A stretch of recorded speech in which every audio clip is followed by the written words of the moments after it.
how are you? Fine. What are you doing here? Candace, what's that? I brought you a small bonus.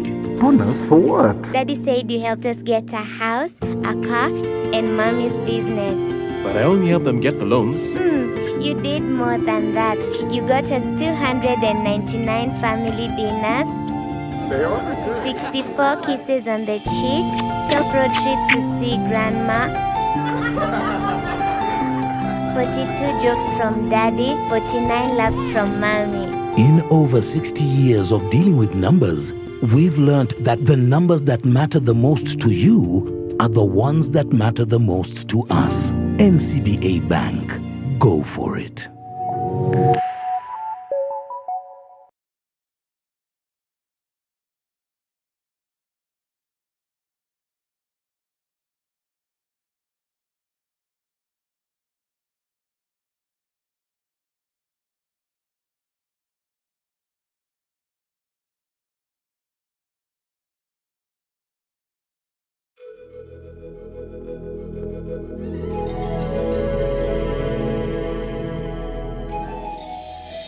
Isuzu product, Isuzu engine in particular, is rated as the best diesel engine you can find in the world. For every 2 trucks or buses that are sold in Kenya today, 1 is an Isuzu. We command about 45% of the total market for commercial vehicles in this country. And this is because of our customers and us producing products that really resonates very well with them. The future of our business is changing. Our customers are growing. Humble customer that I started to sell 1 truck when I was first employed in this company in 1995, today has a fleet over 200 vehicles. And our responsibility as a company is to try and understand what are those emerging needs of our customers. And that's why, even though they are very happy with the products that they have today, we are in the process of introducing our next generation of products, that is the 7th generation of Isuzu trucks. Looking back at the factory in Japan, the number of product planners, the number of engineers that spend many hours designing our products and then coming to the market and ending up wowing our customers, it's just a big fulfillment for me that truly Isuzu designs the best diesel technology engine in the world. We not only think about the business of our customers today, but the business of our customers tomorrow. Isuzu has invested 1 billion Kenyan shillings in the plant upgrade in readiness for the launch of the 700 series. So to improve on the quality of the paint of our customers' vehicles, we have invested in a system that is called electro dipping system that is used to put the primer, the initial coating of paint before the actual final paint work is done, and it is the best in our side of Africa, sub-Saharan Africa. We have invested in dynamic brake testing system. We have invested in a water testing equipment, and the upgrade of the plant itself to be able to assemble the 7th generation product. As a manufacturer, we have looked at the engines that we have been providing to our customers, and now we are moving to the 7th generation engines, which are smaller in size but with the highest amount of output, and therefore reducing costs through better efficiency as far as fuel is concerned. This particular 7th generation products are coming with wider cabin, and the wider cabin is geared to improve visibility on the road. They are fitted with multiple signals that are really concerned about improving safety on our road. The sleeper cabin is a major addition to our product. So success to me, to our company, is when we have fully integrated ourselves to the business of our customers, and we are the logistics partner to our customers, not the delivering organization that delivers a truck to them. We need to strengthen, we are going to strengthen that relationship so that we can continue to add value end to end. Tusonge mbele pamoja. Isuzu.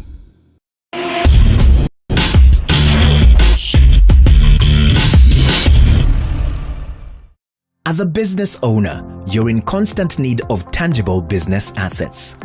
But over time, their value depreciates and they become obsolete with newer or more efficient technologies. We know that ownership of assets is very important to you, but leasing assets will not only help you save money, but also help your business grow. And this is where Rentworks East Africa Limited helps you. We provide operating leases that allow for the full use of equipment in exchange for periodic lease payments. But what is an operating lease? Let's assume you have a transport business and you need to buy trucks. So instead of buying a single truck, you can lease several of them at the same cost. This requires no deposit or upfront payments, thus helping you preserve your cash flow and giving you tax benefits. What happens when your business grows and you need more or better equipment? We provide contract flexibility so you can exchange equipment as and when your need grows. Moreover, we also provide insurance and maintenance for our equipment with the lease. Being the experts in our field, we understand your needs better than anyone else and will provide you with customized leasing solutions. This way, you save a lot of money which you can reinvest in your business and do much more.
Every smart business owner today needs durable equipment to help meet the rapidly increasing demand for their products.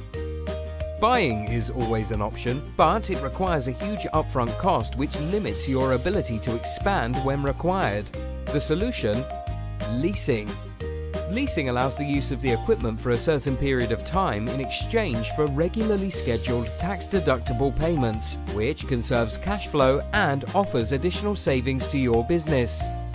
And Rentworks can be your partner for providing transparent equipment leasing solutions across East Africa. We'll give you access to numerous types of new and used equipment, including, but not limited to, rolling assets like vehicles for executives, fleet vehicles, vehicles for logistics, and much more. Medical equipment for radiology, dental, physiotherapy, and more. Hospitality and fitness equipment, commercial kitchens, laundry, cold rooms, and much more. ICT equipment for telecommunication, IT hardware, and more. Office furniture, fixtures and fittings. Heavy manufacturing plants and equipment. Yellow goods used in construction and agriculture. We also offer bundled solutions, sale and leaseback, and exchange or upgrade options. You can also get insurance cover, regular maintenance, fleet management, and equipment tracking services, all packaged into your lease payments to protect you from any costly surprises during use. Rentworks is a pioneer in providing excellent leasing solutions, and our sole aim is to always keep you, the customer, first. So contact us at www.rentworks.co.ke to find out how we can help fulfill all your equipment needs today.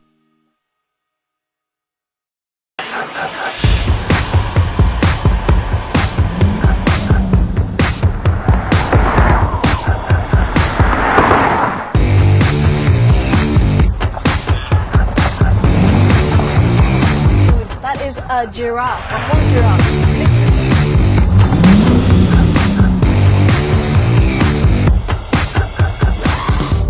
So we're in the Toyota Corolla Cross right now. Of course, now this is the SUV version of the ever popular Toyota Corolla. It's been around, of course, now the Corolla name itself. It is the reason why that they say that the car in front is a Toyota. Most of the time they're talking about the Corolla.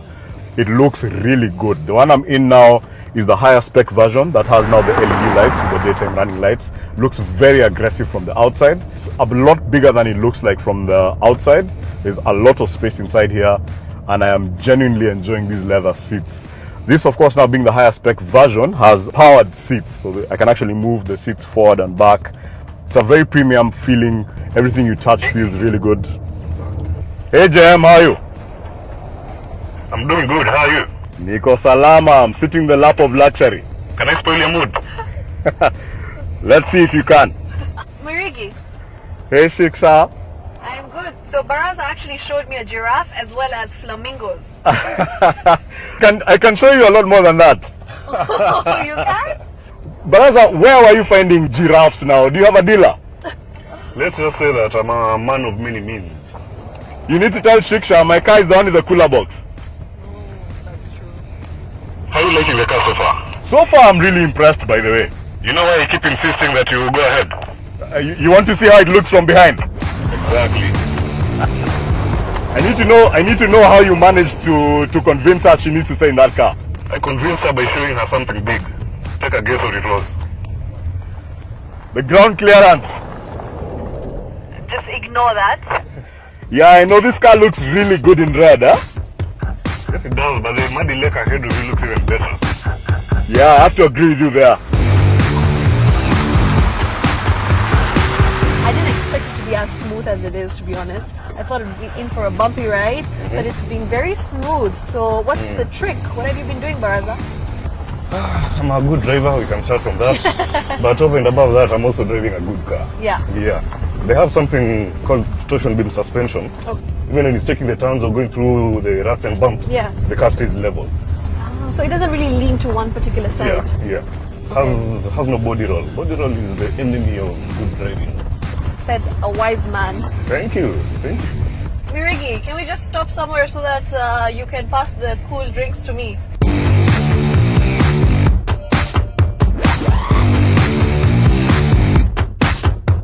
What else do you think is the best feature for you? This gearbox, a 7-speed gearbox, you can actually put it in manual. Okay. The car actually has cruise control, which is really very nice when you're on a long trip. It has lane departure warning. It will prevent you from steering off the road. Yes. So the car is keeping its eye on the road. Right, so a 5 on 5, courtesy of our expert Robert Mirigi. I'm loving this drive, I have to say. The Toyota Corolla Cross has endured it all.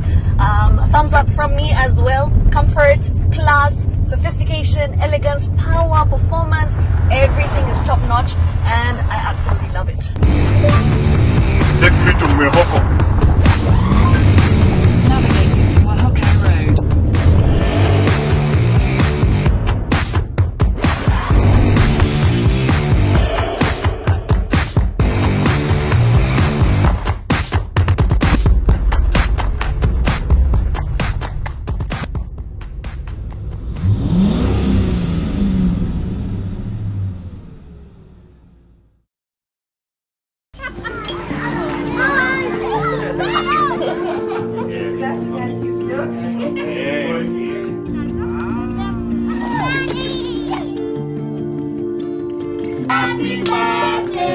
How are you? Fine. What are you doing? Candace, what's that?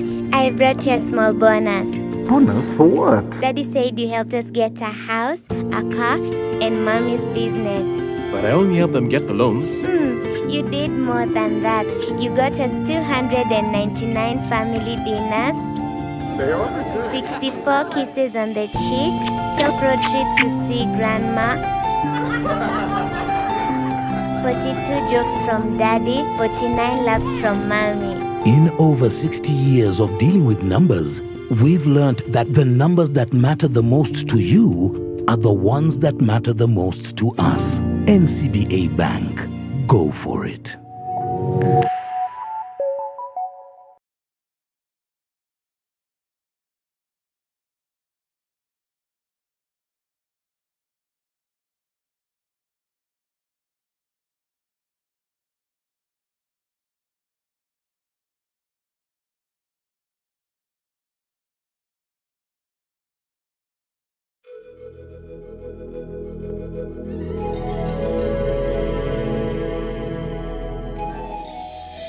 Isuzu product, Isuzu engine in particular, is rated as the best diesel engine you can find in the world.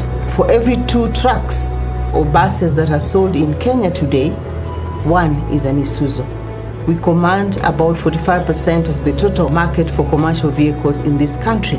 And this is because of our customers and us producing products that really resonates very well with them. The future of our business is changing. Our customers are growing. Humble customer that I started to sell 1 truck when I was first employed in this company in 1995, today has a fleet over 200 vehicles. And our responsibility as a company is to try and understand what are those emerging needs of our customers. And that's why, even though they are very happy with the products that they have today, we are in the process of introducing our next generation of products, that is the 7th generation of Isuzu trucks. Looking back at the factory in Japan, the number of product planners, the number of engineers that spend many hours designing our products and then coming to the market and ending up wowing our customers, it's just a big fulfillment for me that truly Isuzu designs the best diesel technology engine in the world. We not only think about the business of our customers today, but the business of our customers tomorrow. Isuzu has invested 1 billion Kenyan shillings in the plant upgrade in readiness for the launch of the 700 series. So to improve on the quality of the paint of our customers' vehicles, we have invested in a system that is called electro dipping system that is used to put the primer, the initial coating of paint before the actual final paint work is done, and it is the best in our side of Africa, sub-Saharan Africa. We have invested in dynamic brake testing system. We have invested in a water testing equipment, and the upgrade of the plant itself to be able to assemble the 7th generation product. As a manufacturer, we have looked at the engines that we have been providing to our customers, and now we are moving which are smaller in size but with the highest amount of output, and therefore reducing costs through better efficiency as far as fuel is concerned. This particular 7th generation products are coming with wider cabin, and the wider cabin is geared to improve visibility on the road. They are fitted with multiple signals that are really concerned about improving safety on our road. The sleeper cabin is a major addition to our product. So success to me, to our company, is when we have fully integrated ourselves to the business of our customers, and we are the logistics partner to our customers, not the delivering organization that delivers a truck to them. We need to strengthen, we are going to strengthen that relationship so that we can continue to add value end to end. Tusonge mbele pamoja. Isuzu.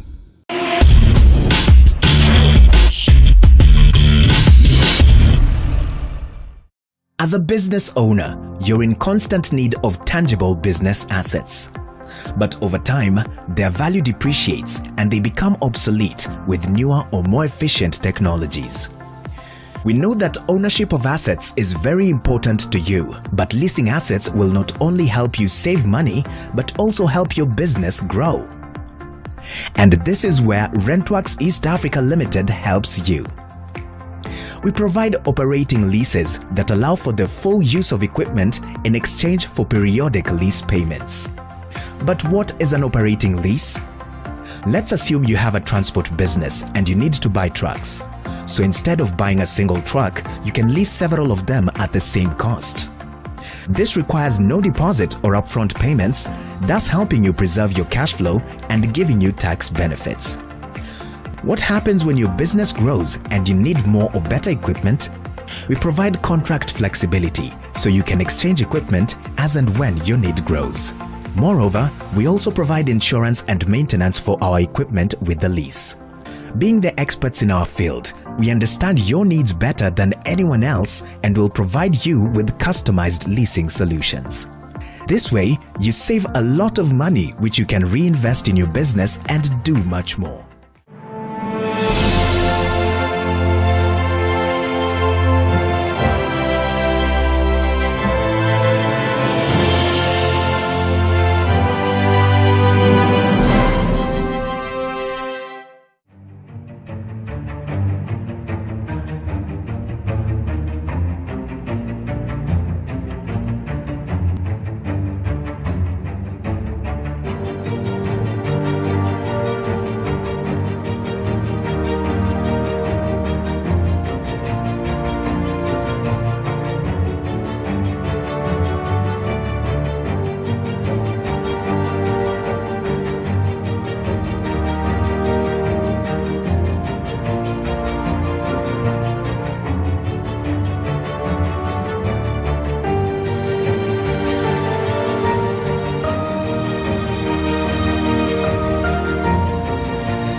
Every smart business owner today needs durable equipment to help meet the rapidly increasing demand for their products. Buying is always an option, but it requires a huge upfront cost which limits your ability to expand when required. The solution?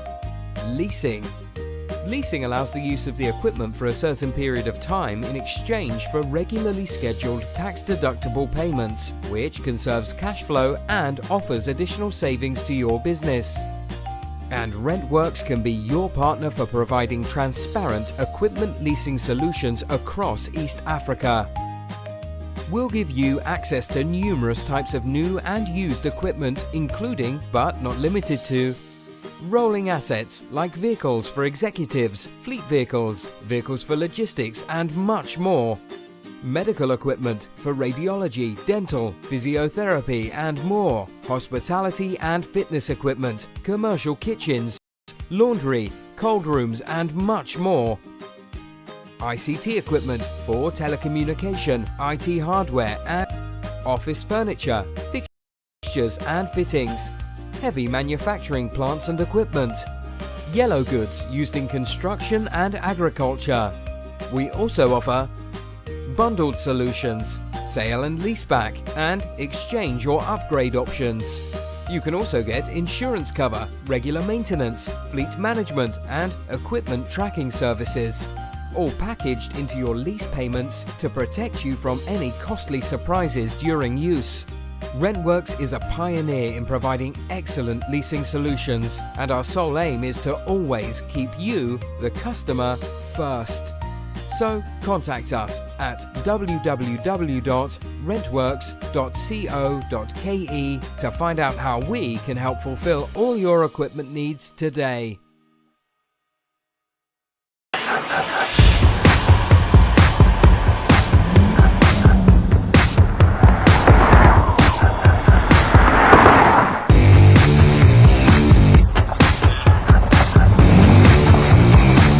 That is a giraffe, a whole giraffe.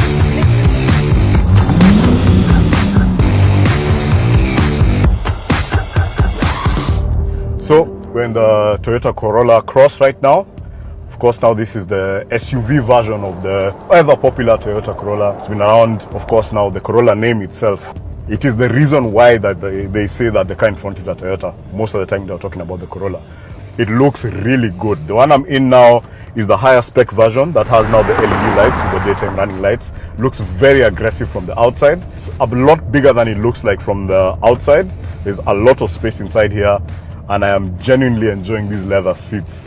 This, of course, now being the higher spec version, has powered seats, so I can actually move the seats forward and back. It's a very premium feeling. Everything you touch feels really good. Hey JM, how are you? I'm doing good. How are you? Niko salama. I'm sitting in the lap of luxury. Can I spoil your mood? Let's see if you can. Marigi, Hey, Shiksha. I'm good. So Baraza actually showed me a giraffe as well as flamingos. I can show you a lot more than that. You can?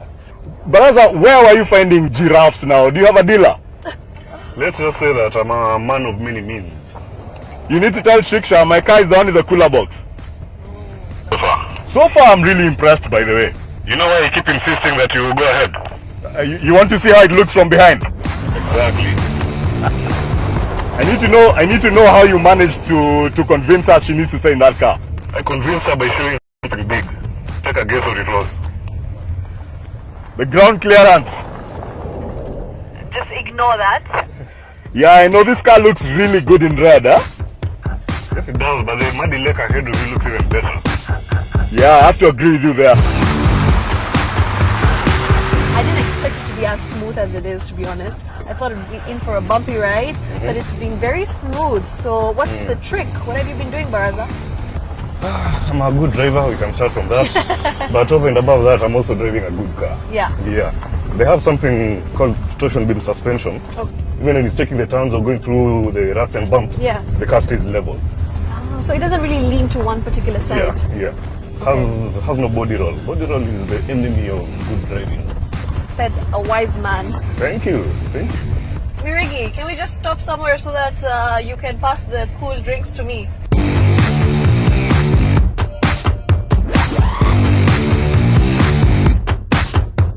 What else do you think is the best feature for you? This gearbox, a 7-speed gearbox, you can actually put it in manual. Okay. The car actually has cruise control, which is really very nice when you're on a long trip. It has lane departure warning. It will prevent you from steering off the road. Yes. So the car is keeping its eye on the road. Right, so a 5 on 5, courtesy of our expert Robert Mirigi. I'm loving this drive, I have to say. The Toyota Corolla Cross has endured it all. A thumbs up from me as well. Comfort, class, sophistication, elegance, power, performance, everything is top notch and I absolutely love it. Take me to Mehoko. Navigating to Oaxaca Road.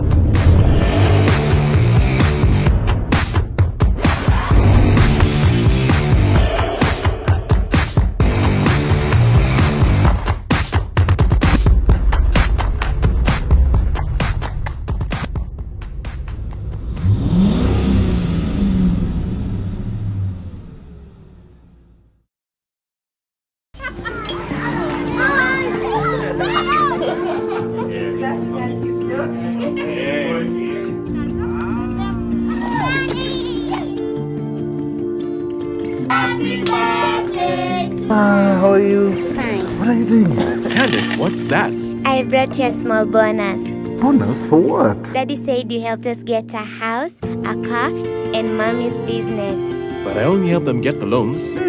You did more than that. You got us 299 family dinners, 64 kisses on the cheek, 12 road trips to see grandma, 42 jokes from daddy, 49 laughs from mommy. In over 60 years of dealing with numbers, we've learned that the numbers that matter the most to you are the ones that matter the most to us. NCBA Bank. Go for it.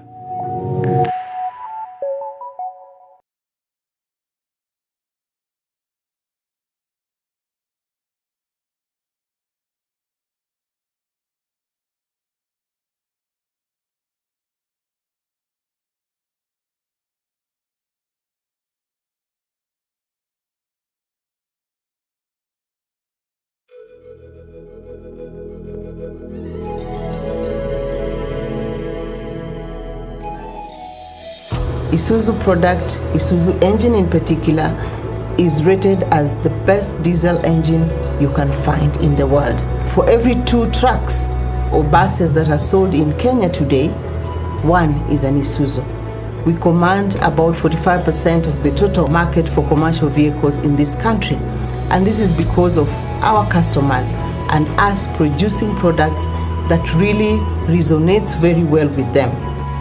The future of our business is changing. Our customers are growing. Humble customer that I started to sell one truck when I was first employed in this company in 1995, today has a fleet over 200 vehicles. And our responsibility as a company is to try and understand what are those emerging needs of our customers. And that's why, even though they are very happy with the products that they have today, we are in the process of introducing our next generation of products, that is the 7th generation of Isuzu trucks. Looking back at the factory in Japan, the number of product planners, the number of engineers that spend many hours designing our products and then coming to the market and ending up wowing our customers, it's just a big fulfillment for me that truly Isuzu designs the best diesel technology engine in the world. We not only think about the business of our customers today, but the business of our customers tomorrow. Isuzu has invested 1 billion Kenyan shillings in the plant upgrade in readiness for the launch of the 700 series. So to improve on the quality of the paint of our customers' vehicles, we have invested in a system that is called electro dipping system that is used to put the primer, the initial coating of paint before the actual final paint work is done, and it is the best in our side of Africa, sub-Saharan Africa. We have invested in dynamic brake testing system. We have invested in a water testing equipment, and the upgrade of the plant itself to be able to assemble the 7th generation product. As a manufacturer, we have looked at the engines that we have been providing to our customers, and now we are moving to the 7th generation engines, which are smaller in size but with the highest amount of output, and therefore reducing costs through better efficiency as far as fuel is concerned. This particular 7th generation products are coming with wider cabin, and the wider cabin is geared to improve visibility on the road. They are fitted with multiple signals that are really concerned about improving safety on our road. The sleeper cabin is a major addition to our product. So success to me, to our company, is when we have fully integrated ourselves to the business of our customers, and we are the logistics partner to our customers, not the delivering organization that delivers a truck to them. We need to strengthen, we are going to strengthen that relationship so that we can continue to add value end to end. Tusonge mbele pamoja. Isuzu.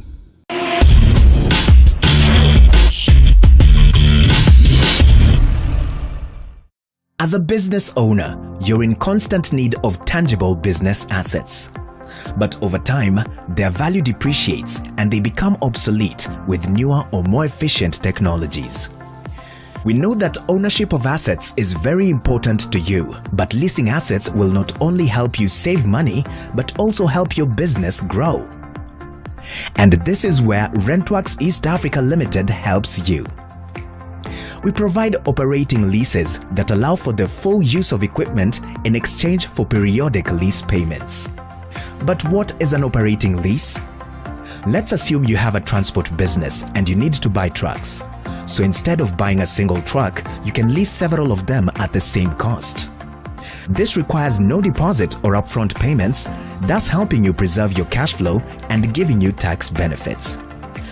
What happens when your business grows and you need more or better equipment? We provide contract flexibility so you can exchange equipment as and when your need grows. Moreover, we also provide insurance and maintenance for our equipment with the lease. Being the experts in our field, we understand your needs better than anyone else and will provide you with customized leasing solutions. This way, you save a lot of money which you can reinvest in your business and do much more.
Every smart business owner today needs durable equipment to help meet the rapidly increasing demand for their products.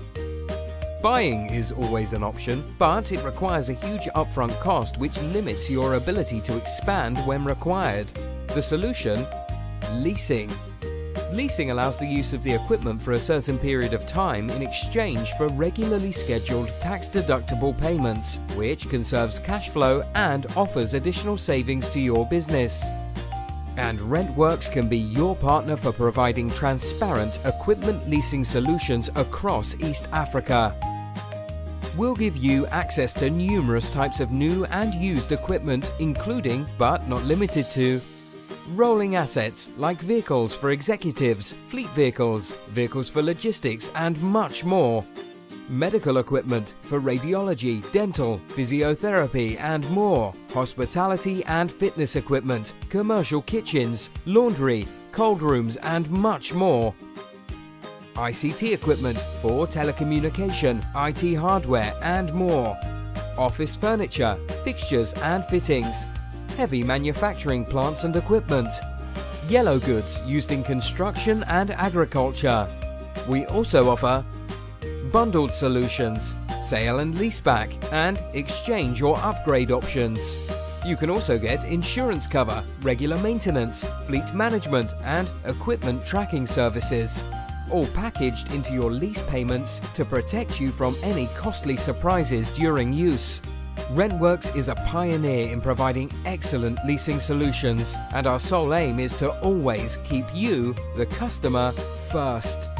So contact us at www.rentworks.co.ke to find out how we can help fulfill all your equipment needs today.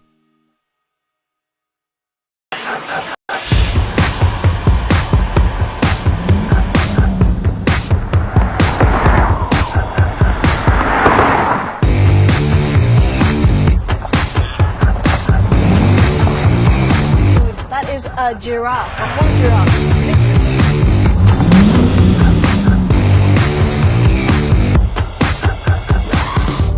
So we're in the Toyota Corolla Cross right now. Of course, now this is the SUV version of the ever popular Toyota Corolla. It's been around, of course, now the Corolla name itself. It is the reason why that they say that the car in front is a Toyota. Most of the time they're talking about the Corolla. It looks really good. The one I'm in now is the higher spec version that has now the LED lights with the daytime running lights. Looks very aggressive from the outside. It's a lot bigger than it looks like from the outside. There's a lot of space inside here, and I am genuinely enjoying these leather seats. This, of course, now being the higher spec version, has powered seats, so I can actually move the seats forward and back. It's a very premium feeling. Everything you touch feels really good. Hey JM, how are you? I'm doing good. How are you? Niko salama. I'm sitting in the lap of luxury. Can I spoil your mood? Let's see if you can. Marigi. Hey Shiksha. I'm good. So Baraza actually showed me a giraffe as well as flamingos. I can show you a lot more than that. Oh, you can? Baraza, where were you finding giraffes now? Do you have a dealer? Let's just say that I'm a man of many means. You need to tell Shiksha my car is the one in the cooler box. That's true. How are you liking the car so far? So far, I'm really impressed, by the way. You know why you keep insisting that you go ahead? You want to see how it looks from behind? Exactly. I need to know how you managed to convince her she needs to stay in that car. I convinced her by showing her something big. Take a guess what it was. The ground clearance. Just ignore that. Yeah, I know this car looks really good in red, huh? Yes, it does, but the muddy lake ahead of you looks even better. Yeah, I have to agree with you there. I didn't expect it to be as smooth as it is, to be honest. I thought it would be in for a bumpy ride, but it's been very smooth. So what's the trick? What have you been doing, Baraza? I'm a good driver, we can start from that. But over and above that, I'm also driving a good car. Yeah. Yeah.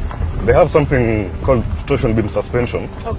Even when it's taking the turns or going through the ruts and bumps, Yeah. the car stays level. So it doesn't really lean to one particular side. Yeah. Has no body roll. Body roll is the enemy of good driving. Said a wise man. Thank you.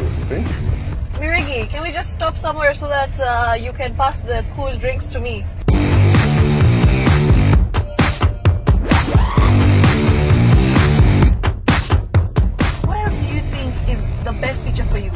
gearbox, a 7-speed gearbox. You can Yeah. actually put it in manual. Okay. The car actually has cruise control, which is really very nice when you're on a long trip. It has lane departure warning. It will prevent you from steering off the road. Yes. So the car is keeping its eye on the road.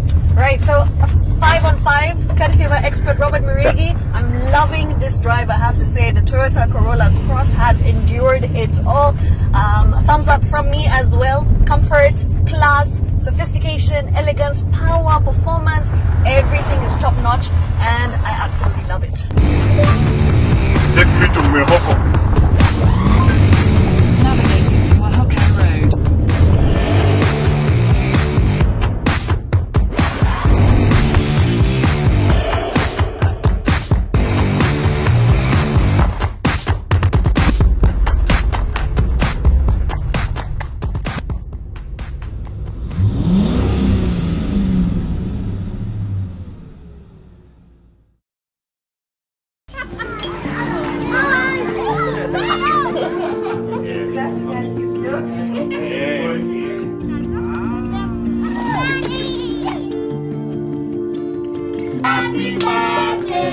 How are you? Fine. What are you doing here? Candace, what's that?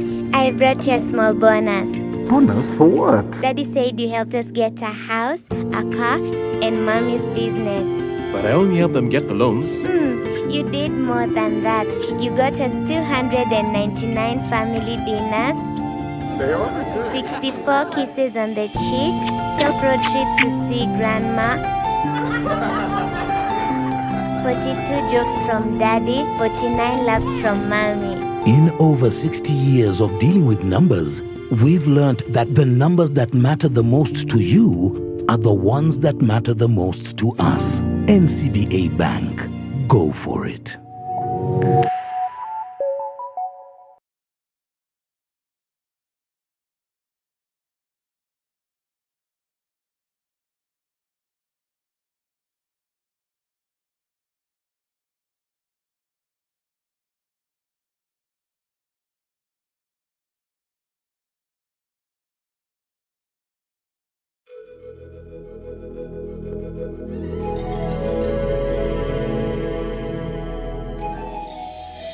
Isuzu product, Isuzu engine in particular, is rated as the best diesel engine you can find in the world. For every 2 trucks or buses that are sold in Kenya today, 1 is an Isuzu. We command about 45% of the total market for commercial vehicles in this country. And this is because of our customers and us producing products that really resonates very well with them. The future of our business is changing. Our customers are growing. Humble customer that I started to sell 1 truck when I was first employed in this company in 1995, today has a fleet over 200 vehicles. And our responsibility as a company is to try and understand what are those emerging needs of our customers. And that's why, even though they are very happy with the products that they have today, we are in the process of introducing our next generation of products, that is the 7th generation of Isuzu trucks.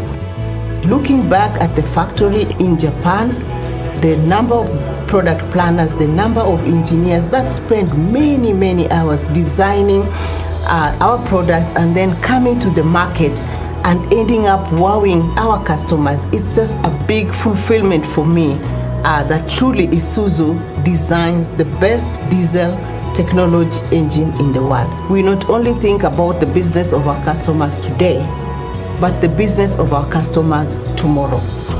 Isuzu has invested 1 billion Kenyan shillings in the plant upgrade in readiness for the launch of the 700 series. So to improve on the quality of the paint of our customers' vehicles, we have invested in a system that is called electro dipping system that is used to put the primer, the initial coating of paint before the actual final paint work is done, and it is the best in our side of Africa, sub-Saharan Africa. We have invested in dynamic brake testing system. We have invested in a water testing equipment and the upgrade of the plant itself to be able to assemble the 7th generation product. As a manufacturer, we have looked at the engines that we have been providing to our customers, and now we are moving to the 7th generation engines, which are smaller in size but with the highest amount of output, and therefore reducing costs through better efficiency as far as fuel is concerned. This particular 7th generation products are coming with wider cabin, and the wider cabin is geared to improve visibility on the road. They are fitted with multiple signals that are really concerned about improving safety on our road. The sleeper cabin is a major addition to our product. So success to me, to our company, is when we have fully integrated ourselves to the business of our customers, and we are the logistics partner to our customers, not the delivering organization that delivers a truck to them. We need to strengthen, we are going to strengthen that relationship so that we can continue to add value end to end. Tusonge mbele pamoja. Isuzu.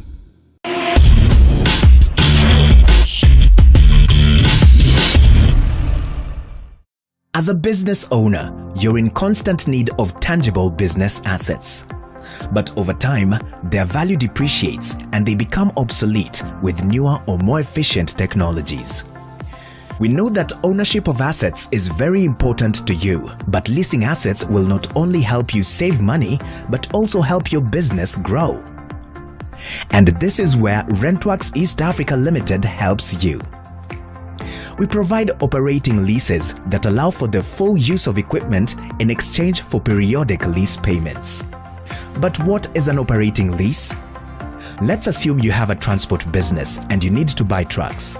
So instead of buying a single truck, you can lease several of them at the same cost.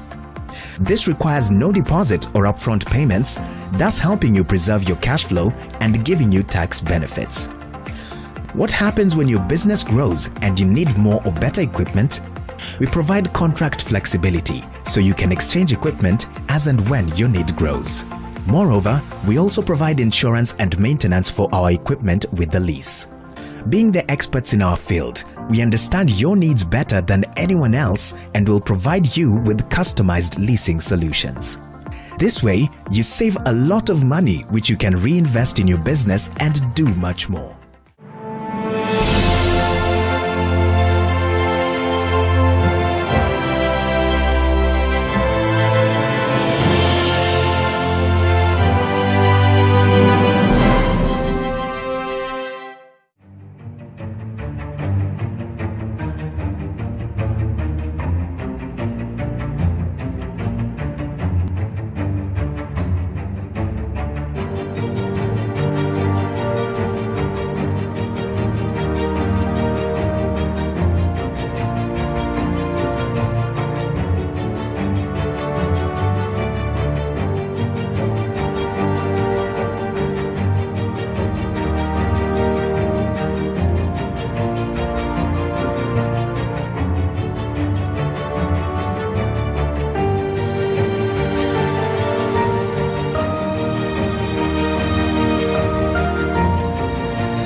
Every smart business owner today needs durable equipment to help meet the rapidly increasing demand for their products.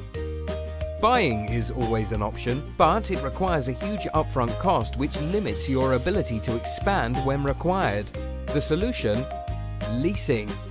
Leasing allows the use of the equipment for a certain period of time in exchange for regularly scheduled tax-deductible payments, which conserves cash flow and offers additional savings to your business. And Rentworks can be your partner for providing transparent equipment leasing solutions across East Africa. We'll give you access to numerous types of new and used equipment, including, but not limited to, rolling assets like vehicles for executives, fleet vehicles, vehicles for logistics, and much more. medical equipment for radiology, dental, physiotherapy and more, hospitality and fitness equipment, commercial kitchens, laundry, cold rooms and much more. ICT equipment for telecommunication, IT hardware and more. Office furniture, fixtures and fittings. Heavy manufacturing plants and equipment. Yellow goods used in construction and agriculture. We also offer bundled solutions, sale and leaseback, and exchange or upgrade options. You can also get insurance cover, regular maintenance, fleet management, and equipment tracking services, all packaged into your lease payments to protect you from any costly surprises during use.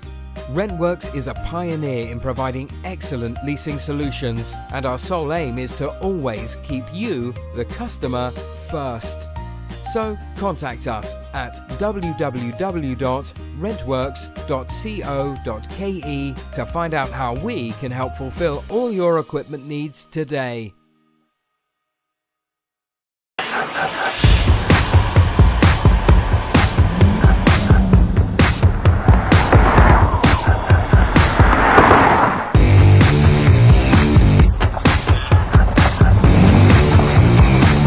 That is a giraffe, a whole giraffe.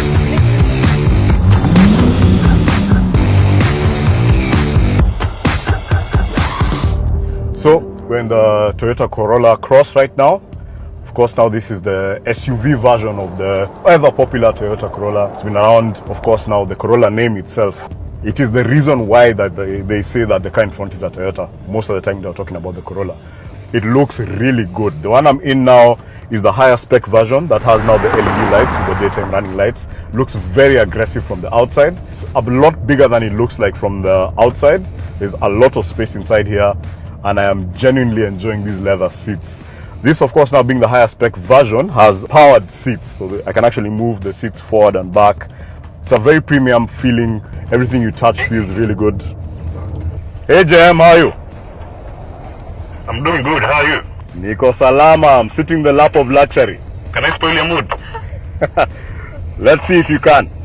Marigi, Hey Shiksha. I'm good. So Baraza actually showed me a giraffe as well as flamingos. I can show you a lot more than that. Oh, you can? Baraza, where were you finding giraffes now? Do you have a dealer? Let's just say that I'm a man of many means. You need to tell Shiksha my car is the one in the cooler box. How are you liking the car so far? So far, I'm really impressed, by the way. You know why you keep insisting that you go ahead? You want to see how it looks from behind? Exactly. I need to know how you managed to convince her she needs to stay in that car. I convinced her by showing her something big. Take a guess what it was. The ground clearance. Just ignore that. Yeah, I know this car looks really good in red, huh? Yes, it does, but the muddy lake ahead of you looks even better. Yeah, I have to agree with you there. I didn't expect it to be as smooth as it is, to be honest. I thought it would be in for a bumpy ride, but it's been very smooth. So what's the trick? What have you been doing, Baraza? I'm a good driver, we can start from that. But over and above that, I'm also driving a good car. Yeah. Yeah. They have something called torsion beam suspension. Oh. Even when it's taking the turns or going through the ruts and bumps, Yeah. the car stays level. So it doesn't really lean to one particular side. Yeah. Has no body roll. Body roll is the enemy of good driving. Said a wise man. Thank you.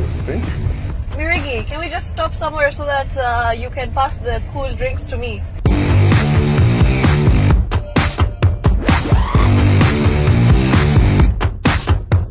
What else do you think is the best feature for you? This gearbox is a 7-speed gearbox. You can actually put it in manual. Okay. The car actually has cruise control, which is really very nice when you're on a long trip. It has lane departure warning. It will prevent you from steering off the road. Yes. So the car is keeping its eye on the road. Right, so a 5 on 5, courtesy of our expert Robert Mirigi. I'm loving this drive, I have to say. The Toyota Corolla Cross has endured it all. Thumbs up from me as well. Comfort, class, sophistication, elegance, power, performance, everything is top notch, and I absolutely love it. Take me to Mehoko. Navigating to Wahoko Road.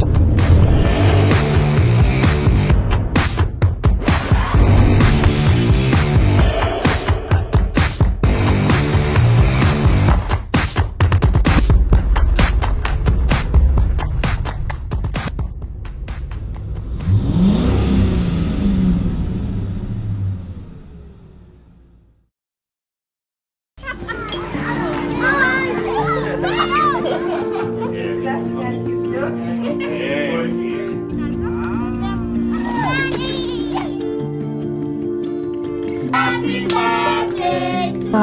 are you? Fine. What are you doing? Candace, what's that? I brought you a small bonus. Bonus for what? Daddy said you helped us get a house, a car, and mommy's business. But I only helped them get the loans. You did more than that. You got us 299 family dinners, 64 kisses on the cheek, 12 road trips to see grandma, 42 jokes from daddy, 49 laughs from mommy. In over 60 years of dealing with numbers, we've learned that the numbers that matter the most to you are the ones that matter the most to us. NCBA Bank. Go for it.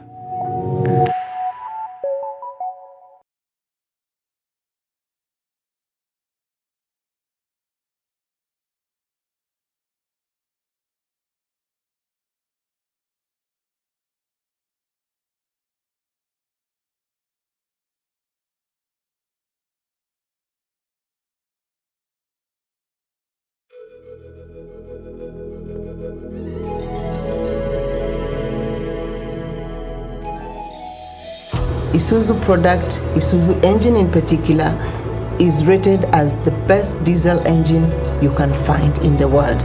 For every 2 trucks or buses that are sold in Kenya today, 1 is an Isuzu.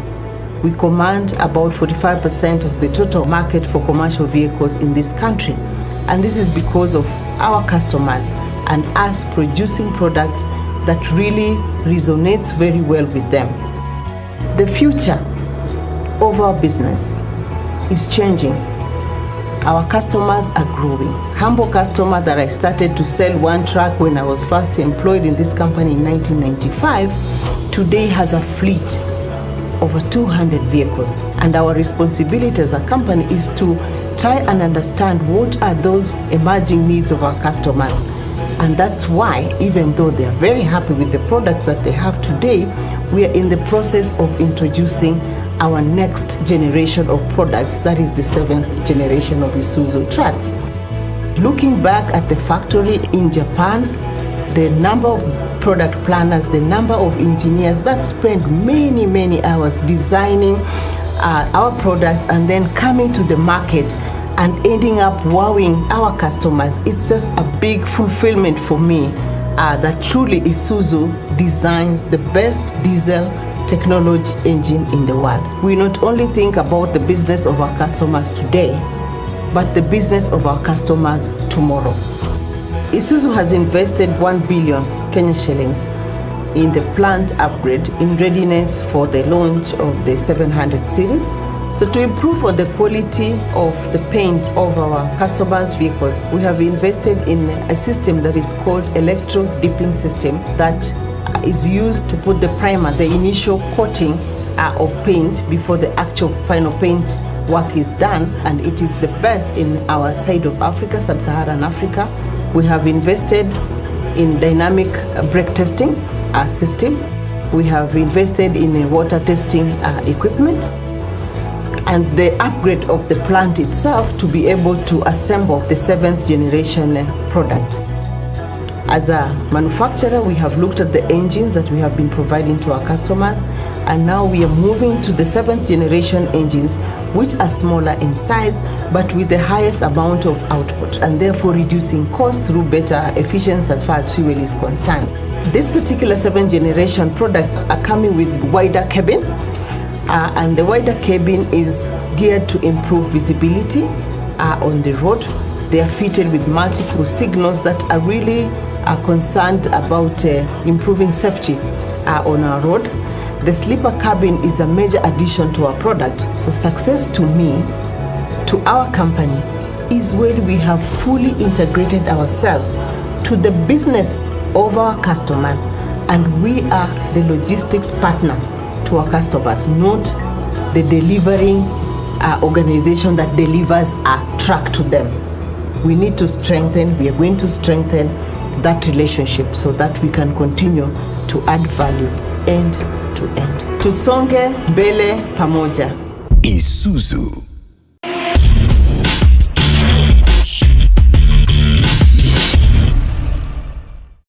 As a business owner, you're in constant need of tangible business assets. But over time, their value depreciates and they become obsolete with newer or more efficient technologies.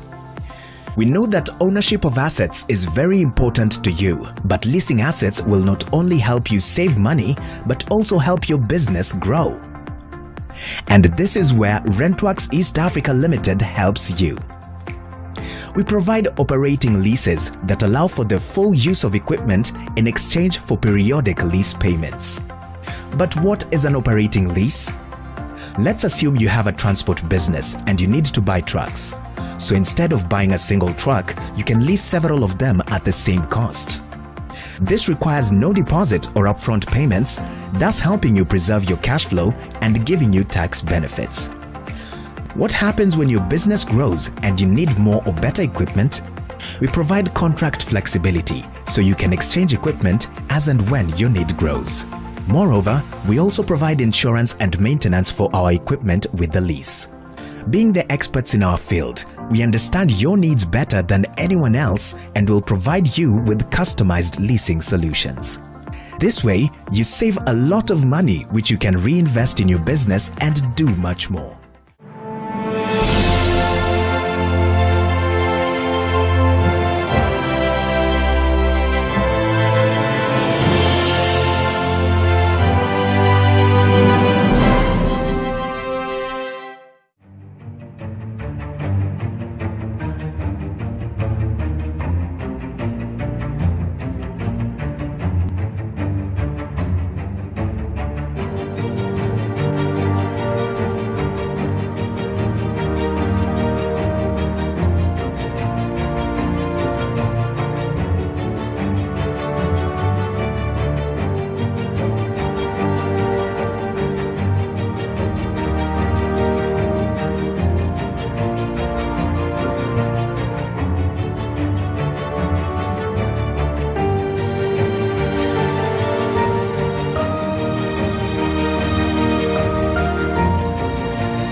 Speakers this morning.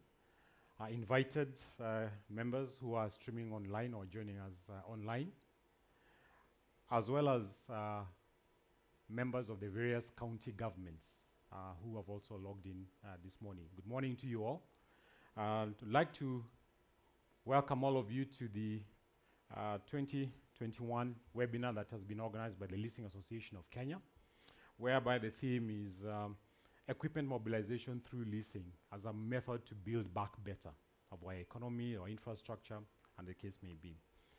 And we're actually having very unprecedented times, given that we're having this event online. Would have wished to have all of you physically face to face, and also get to interact with you on a one-to-one basis. But obviously, given the pandemic that is going on right now, we understand the requirements are obviously adhering to the government protocols for social distancing and the like. But nonetheless, we welcome all of you this morning to participate here online. The reason why even having this webinar, basically just a quick background, is leasing as a method to basically acquire assets has been with us in this country for many years, has been predominantly used in the private sector, but government has also begun embracing quite strongly the leasing concept. And as is always said, in any particular market, government is the largest buyer of goods and services. So we really do appreciate the fact that the national government has actually been involved in that process of taking up leasing as a way to finance public capital and equipment and assets. And over the years, the national government has been quite strong in that space, specifically with the National Police. For the last 7 years or so, the Ministry of Interior has been procuring vehicles, primarily through leasing. And last year, in 2020, in the middle of the pandemic, the secretary to the cabinet, in this case the head of civil service, Mr. Kenyo, had actually sent out a memo to national government, basically all the arms and agencies, parastatals included, to basically look to leasing as a way to procure vehicles going forward. And we've also been seeing that our county governments, who are also key part of that government infrastructure, have also begun taking up leasing quite strongly in leasing as a way to basically procure assets for their governments. But obviously that uptake has not been consistent. There are obviously different areas, different counties have different requirements and different understandings of how this process works.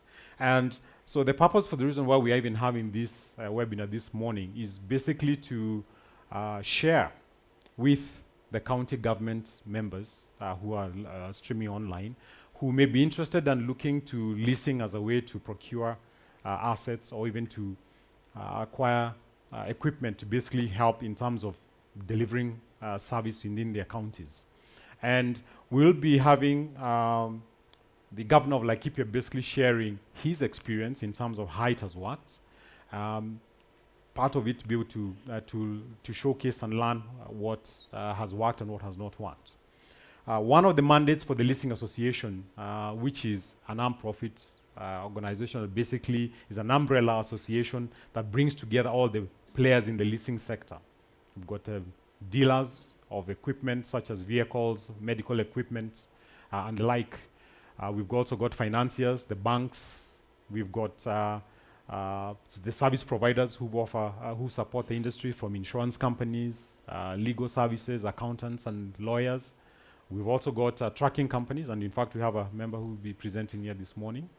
And so it's basically an umbrella organization that looks at all those various interests. And one of our key mandates is knowledge sharing and to help grow this leasing sector here in the country. So part of what we're doing this morning is to share knowledge from people and organizations that already have embraced leasing and seeing how it works, and then be able to share that with those ones who are looking at taking up leasing as a way to develop the infrastructure and grow the infrastructure, particularly in the counties and the national government for that matter. So that is really the brief for here today. And I would just like to highlight for those who are streaming online that we do have a Twitter hashtag, Leasing to Transform Lives. That is Leasing to Transform Lives hashtag on Twitter. So feel free to basically send in your questions throughout the presentations as you see them. And at different points of the program, we're going to be taking your questions and we'll be airing them and presenting them to the different speakers based on their presentations that they provided. So I'd encourage you to start sending in your questions as soon as the presentations are well on the way. So without much further ado, I would just like to invite our keynote speaker, the Governor of Laikipia, who's also streaming in from the county of Laikipia. So at this point in time, I would like to welcome Governor Nderitu Mureithi. Thank you very much. Thank you very much indeed, and pleased to be at this webinar. And good morning to all of you, practitioners in the field, and those of us also looking to join in this sort of work. My role, frankly, is going to be to introduce my technical team, because I think you'd rather hear it from the experts. In the room with you on that side is Mr. Giduku Mwangi, who is an expert in this area going back quite a number of years ago, while both he and I worked at the IFC, and we were involved in helping create the environment for leasing to be able to operate. And also streaming online from Nanyuki is our CEC for finance, Mr. Murungi Ndai, who of course is the man of the hour in terms of this particular program. And with them, of course, a number of our other colleagues, Kiamakara, as well as our colleagues from the the infrastructure team that is primarily involved in this work of leasing. So if it is all right with you, moderator, I'd like to hand over to the team so that they give you a presentation of what we've been able to achieve, but also there are some, I would say, user or end user testimonials. So a number of members of County Assembly as well as members of the public who then are reacting to the impact that the leasing program has been able to do. So thank you very much, ladies and gentlemen, for listening to us. We are quite clear that leasing enables any organization to unlock the capacity to perform because of the fact that its weight on the cash flow is far less than if, of course, you have to make direct purchases. And I think that this is a tool or is a financing option that would be very, very useful even for the broader team of SMEs. So thank you very much, and over to you.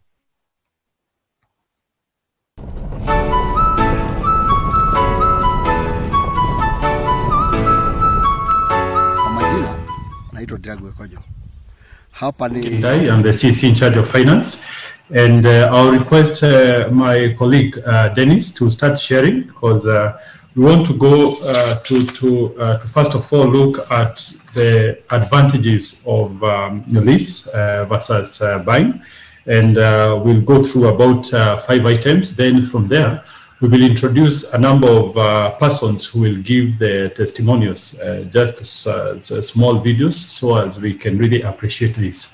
So to you, Dennis, kindly somebody to allow Dennis share. Or Geduko.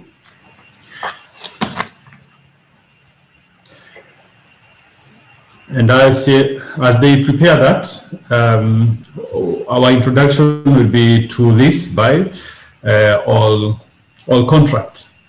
Because previously, as the introducer has said, obviously the government is the biggest consumer of goods and services. And if we actually appreciate lease, then there will be less constraint as far as cash flow is concerned. So we'll start with, let's go to the second option. So I will be presenting on behalf of our governor, His Excellency Derito Moreithi. So we go to the next one. So we will be looking at 5 items. The first item is the volume of works compared, relatively leasing, buying and contracting. Then also the cost per kilometer, turnaround time, and also the value of leasing to us, and also what the lessors and the lenders ought to do. So we start with the first one. I'll also try to be as brief, but let's go to the next item. So the next item, all under the volume of works. Previously, let's go to the next slide, Dennis. Thank you. Yes, there. So as you can see, we've been trying to compare what we were doing before and what we are doing now. Before we were doing contracts, and now we are doing roads. We are not saying that we are 100% off contract, but we want to do what is the most valuable as far as time and money is concerned. And as you can see, in 2017, 2018, 2019, we never had leasing program, but we contracted works. We also contracted in 2019, 2020, and as you can see, the total difference is really huge. When we did works with leasing, remember this is only 15 months, and leasing has already realized 841 graded and 388 gravel roads, and this more than 1,229. So there is actually an increase by more than 155%. So obviously this is enough fold to say that really leasing has come to sort us out. So we go to the next slide, Dennis.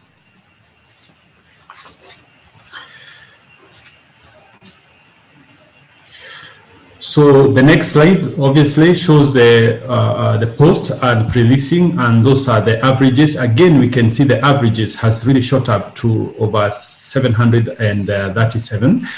So this is just to compare grading, graveling, and contract, and then the same items, grading, graveling, and leasing program.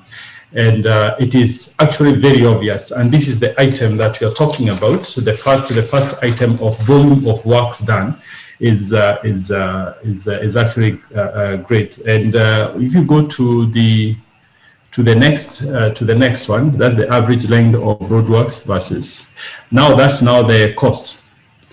The costs also, if you look at the costs, the savings are actually very huge. We wouldn't even compare. But, well, these savings can seem to be huge. What is the most important when it comes to leasing is the preparedness, because you can have leased equipment, but they are not being used, or maybe your preparedness to make this leased equipment in use, then it's weak. So for Laikipia County, what we did is we had a whole team that was dealing with leasing, and headed by one engineer who is our CEO, Engineer Mwangi. So his work was to rally all the team, the entire troop, to make sure that these items are actually on use. Otherwise, the cost will be high. So we are making sure that day in, day out, the leased equipment are actually being used maximally and optimally. So that is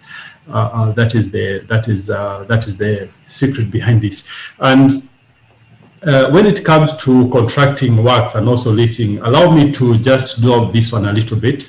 So if I want to contract works, say like 10 kilometers, what will happen is I'll have to do a procurement. I'll have to do BQs. Of course, even leasing, we do BQs. We have to do site handover and mobilizing all the financial items. So, and the process is actually long. It does not take less than 21 days. 14 days for the procurement to be done. That includes evaluation and all those processes. It actually takes a lot of time, about 90 to 120 days. But with the leasing, remember it's talked about the staff and the troop which is ready to do this work. So the troop is ready on a daily basis, on a weekly basis, monthly basis, and time is actually reduced so much that things to do with the procurement, evaluation, and all that, it is not actually a hassle to us anymore. So we just decide what roads to do. We get the BQs, so as we also see the value of grading or the value of graveling. Once we get the BQ, we get to the ground, and then we hit the road. Within 4 to 5 days, we are already doing the work. So we go to the next item. Currently, we have a number of equipment that we have listed. That includes graders, rollers, trucks. And for the financial year that is just ending in the next 9 or so days, our rentals per year has been about 100 and previously it was 90 million, it went to 120, it went to about 160, but this year we are expecting it to be 240. And why the rise? Previously, as we were doing lease as a way of introductory purposes, we didn't have enough capacity in terms of knowledge to manage all the equipment. But now we've grown big enough to make sure that, to be sure that we have not less than 5 troops working. 5 troops meaning we have a battalion working in one side of the county, another one in the middle, another one in another side, such that work is being done all year round. So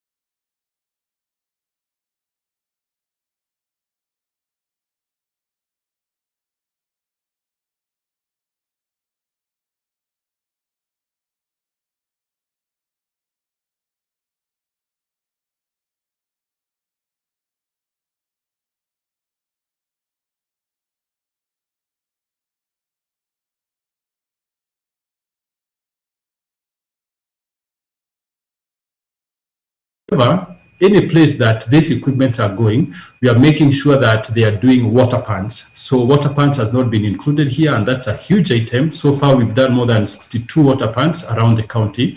So we go to the last item. That is actually something that would like people out there, specifically the lenders and the lessors. We sometimes county government is actually taken like people who do not respect their obligation, but this should not be the case because the legal, framework is actually very strong and understanding. The PFM, the regulation, as I just mentioned, we have a regulation. We, like Kipia County specific regulation, we have PFM Act and PFM regulation. All this supports leasing. So it's not an item that can just be wished off just like that. So the cash flow, this the governor introduced this. What we want to say when we are here is sometimes cash flow can be released late from the national government, but the importance of all these items is the preparedness and cash flow management within the county. Like Kipia County, we've never been late to respect our obligation as far as lease rentals are concerned. And the reason is we already done our maths such that even when the National Treasury is late releasing it's part of equitable share to us, then we are able to manage that. How are we able to manage? Because we've already gotten a special purpose account where beginning of every quarter, we put money aside to make sure that the rentals are actually respected and paid on time. And something that was coming up from the lenders is the end of a certain government cycle, say the 5 years end of government cycle.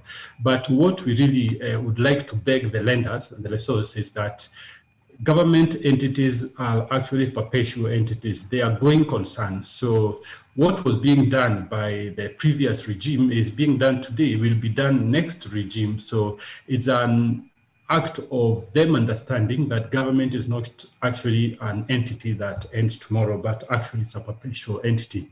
The legal framework, we've got Public and Finance Management Act 2020, and of course the relating regulation. Allow me to give just a small introduction of CIDP. This 5-year plan that when we did this 5-year plan, we put in financing our works and our contracts, and we put one of the options as leasing. We put another option as infrastructure bond, loan, and all those items. So those were the 5 years. Then we have a short term of 3 years called the County Fiscal Strategy paper. We have been putting these items that we would like to do leasing.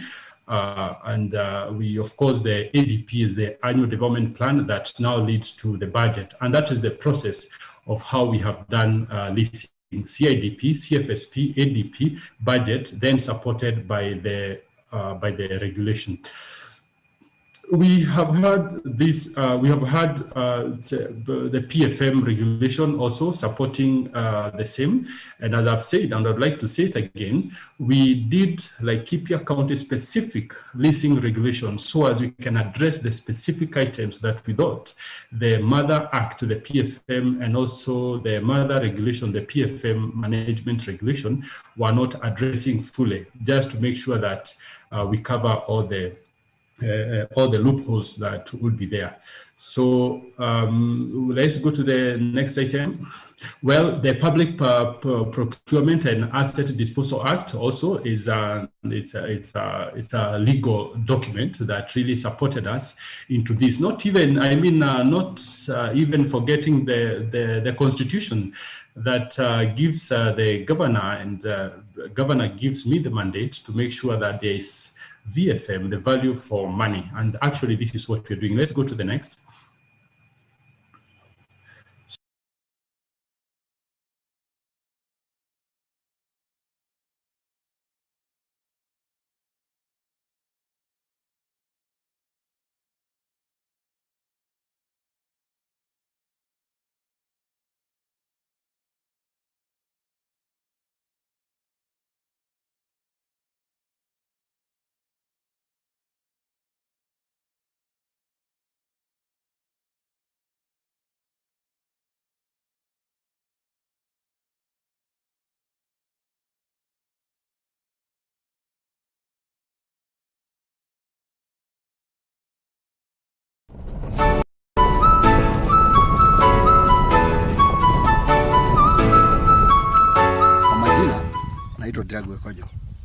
Hapa ni Laikipia County, Gobet Ward.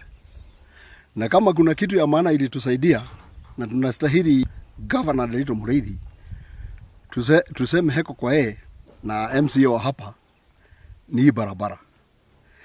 Juu hii barabara tulikuwa tunaenda mbali sana. Tukiwa na maziwa hiyo hakuna kupeleka wakati mvua imenyesha. Sasa kwa vile barabara wametengeneza, maziwa tunatoa hapa tu kwa gate. Inashukuliwa hapa inapelekwa. Barabara iko sawa. Mimi nabibaga maziwa. Sasa hakuna kupitia kwa matope. Mvua ikinyesha tunapitia kwa mawe. So benefit.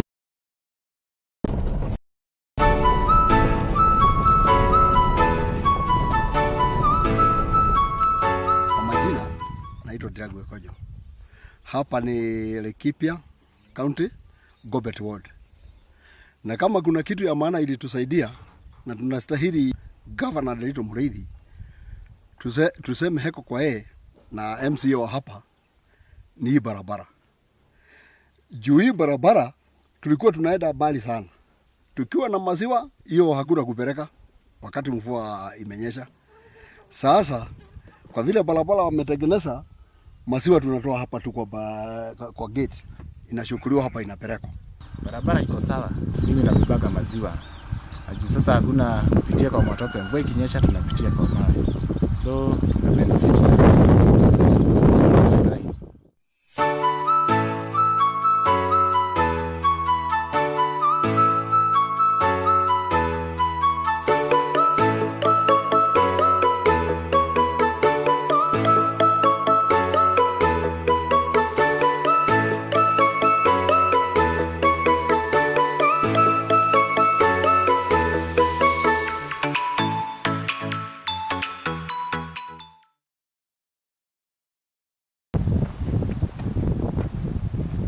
Naitwa Linda Muchuru. Ni Mbarakera Shamanei. This sasa there's a lot of hopes. Kuna hopes mingi sana za kumove from one place to another.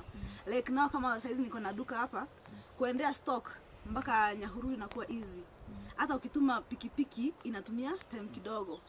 Kitambo zinaanguka vitu kwa barabara, via barabara kukua mbaya. Governor Nderitu Mureithi amefanya vizuri sana na aendelee tu na hivyo tu. Aendelee tu kuendeleza kila mahali mpaka kwenye kuja kutengeneza bado juu kuna places zingine bado ziko huko mbele. Kuendeleza hivyo tu na bado tutashukuru sana.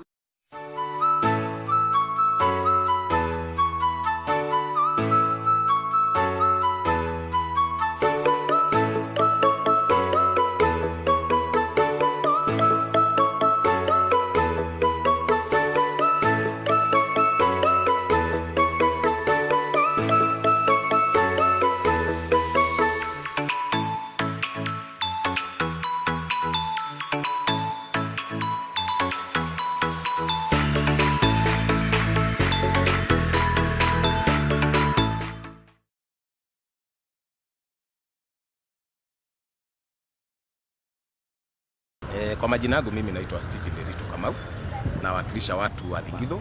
Wakati hii leasing program haikuwa imeingia katika Laikipia, zile barabara tulikuwa nazo zilikuwa dogo sana. Na zile barabara tulikuwa tumejenga ama zilikuwa zimejengwa na serikali iliyokuwa hapo mbeleni zilikuwa ni kidogo sana. Serikali ambayo iko leo, ambayo inaongozwa na Nderitu Mureithi, ambayo mimi ninawakilisha watu kama MCA, ile kazi ambayo tumefanya na ambayo imeenea sehemu zote za Thingitho, mimi naweza kusema ya kwamba leasing imefanya maajabu. Lakini wakati tumeingia katika serikali hii, tukakuja na kitu inaitwa leasing program. Hiyo imefanya watu wa Jogwini wajisikie sasa ni kama wako part ya watu wa Laikipia. Kutoka hapa kwenda Jogwini, mtu alikuwa anachukua masaa mingi, especially wakati wa mvua. Hakuna bodaboda alikuwa anataka kwenda kufanya kazi huko. Lakini leo hata kukinyesha El Nino, upewe muda pale ya kwamba unaenda Jogwini, anasikia kama kawaida sasa. Anafikiria ni kama town. Kuna watu wanalima mboga katika area hiyo yote ya mto karibu na Milela, na hao watu wote mahali walikuwa wanatoa mboga hazikuwa zinaweza kutokea kwa sababu hakukuwa na barabara. Lakini tangu leasing ije, saa hii hao wakulima wako na njia ya kutoa hizo mazao zao mpaka sokoni. So hiyo kuna vingine naomba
governor.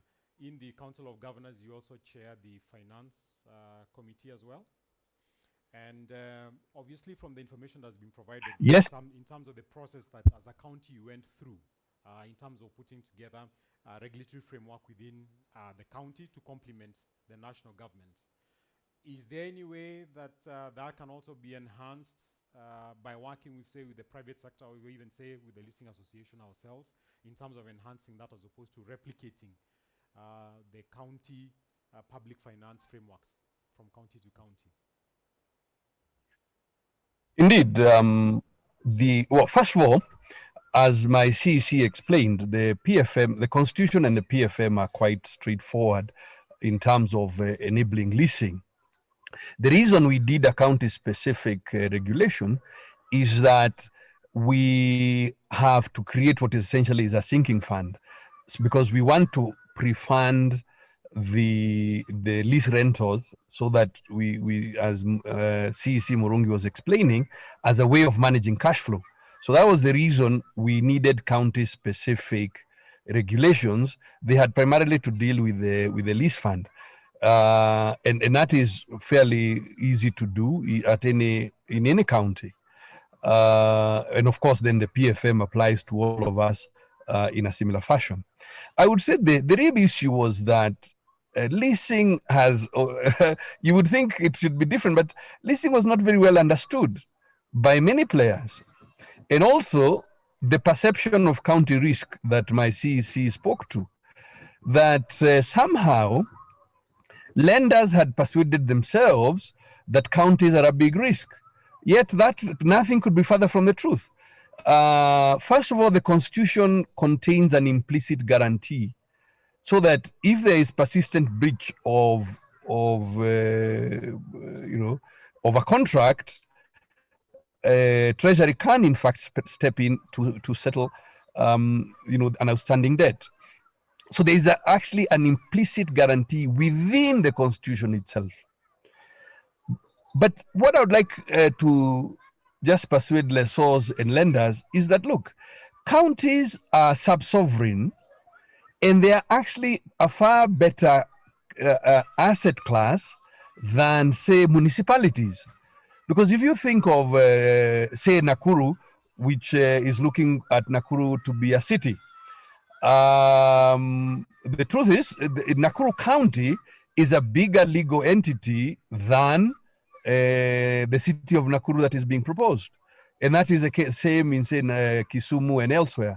So that county governments are, and securities and whatever, debt, county governments represent a far stronger asset class whose cash flows are constitutionally guaranteed for the most part. I think that it is simply that we are new as entities, and it took time, or has taken time, for a lot of the players to understand what county risk is all about. Thank you, Moderator. Good. Thank you for that. Any other question for the audience before we let the governor off for the day? Yes, Edna.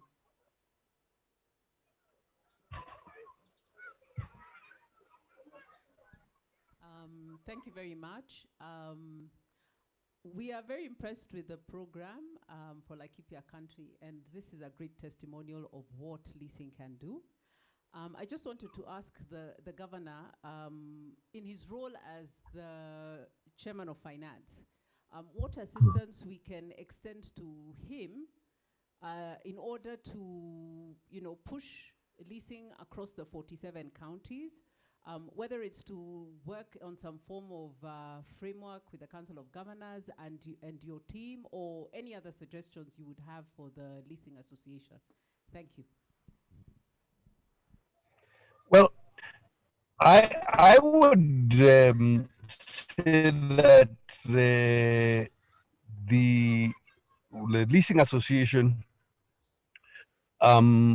we can create the opportunity for you to present to the full Council of Governors. Can take a view. And I know already there are 2-3 counties that have shown a lot of interest in leasing. including I think Kiambu and Kisumu and so on. So I think the first thing is to create an opportunity for the Leasing Association to interact or make a presentation to the Council of Governors, and then you can assist individual counties. And certainly our documentation is available for people to use as templates when they do their own leasing transactions. Thank you, moderator. Okay, thank you on that. Any other question for the governor? If not, Governor, do you have any question for us? Maybe from the members as well. Well, yes, I think the Leasing Association can do something on the financing side, because remember, the leasing companies have to arrange financing in order to take up these assets so that they can lease them, say, to counties. So what is happening, or what has happened in the past in our transactions, is that the lenders, the banks, have taken quite a bit of time to be able to understand county risk. So one area of intervention for the Leasing Association is to be able to engage with bankers, particularly the people in credit or the people who do appraisal,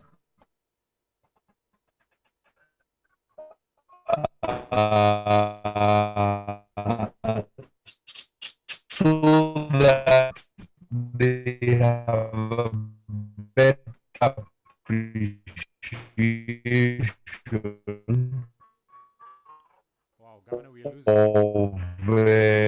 of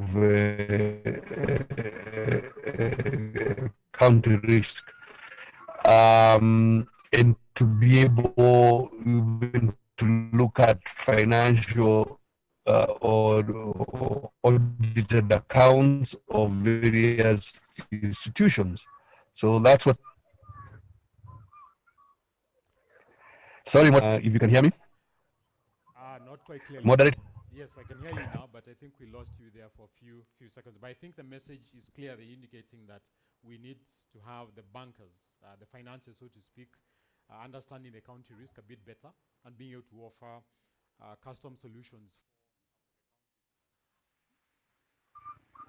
Absolutely. Absolutely. And thank you very much indeed.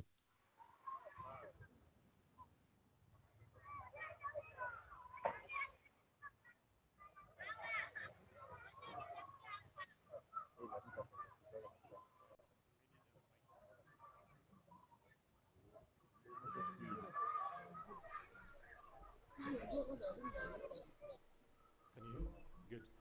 So thank you, Governor, once again. I'm sorry, the sound had issues, so we didn't quite get the last part, but I think we got the gist of the message. And I can assure you that as a Leasing Association, we as mentioned that part of the stakeholders that we have on the association are obviously the financiers, the bankers, and I believe they're also online. I've also have heard those comments. So we'll certainly be taking the time and engaging with the Council of Governors specifically, with the Finance Committee, to basically see how we can take this forward. But we do appreciate your time, you and your team that has taken to basically put together this presentation and the feedback, and to share your experiences with us. And I know you have to drop off in a few minutes, so we do appreciate your time. But I do know we have some of your team members here in the room with us and also online. So we'll continue the conversation going. Any questions that continue coming up, we'll take them up.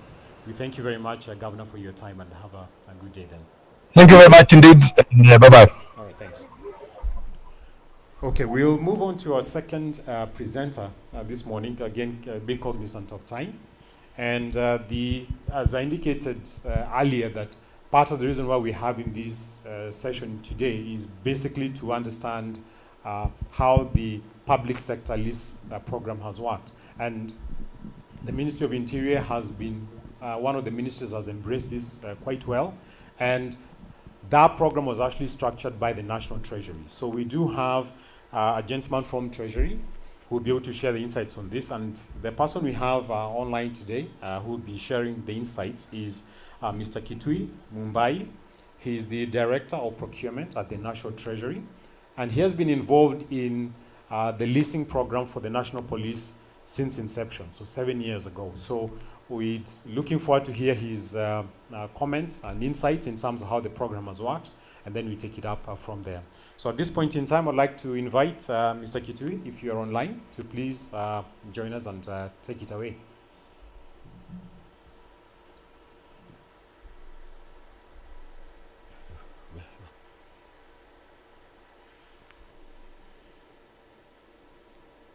Is Mr. Kitui online?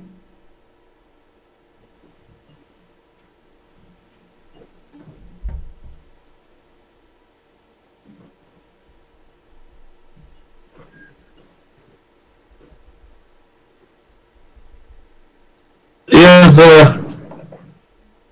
I was not getting you clearly. I think you are referring to Mr. Kitui. Yes, we can hear you. We were waiting for you to start your presentation. Yeah, thanks again for that opportunity. My name is Awambaya Kitui. I'm the head of supply chain management at the National Treasury. As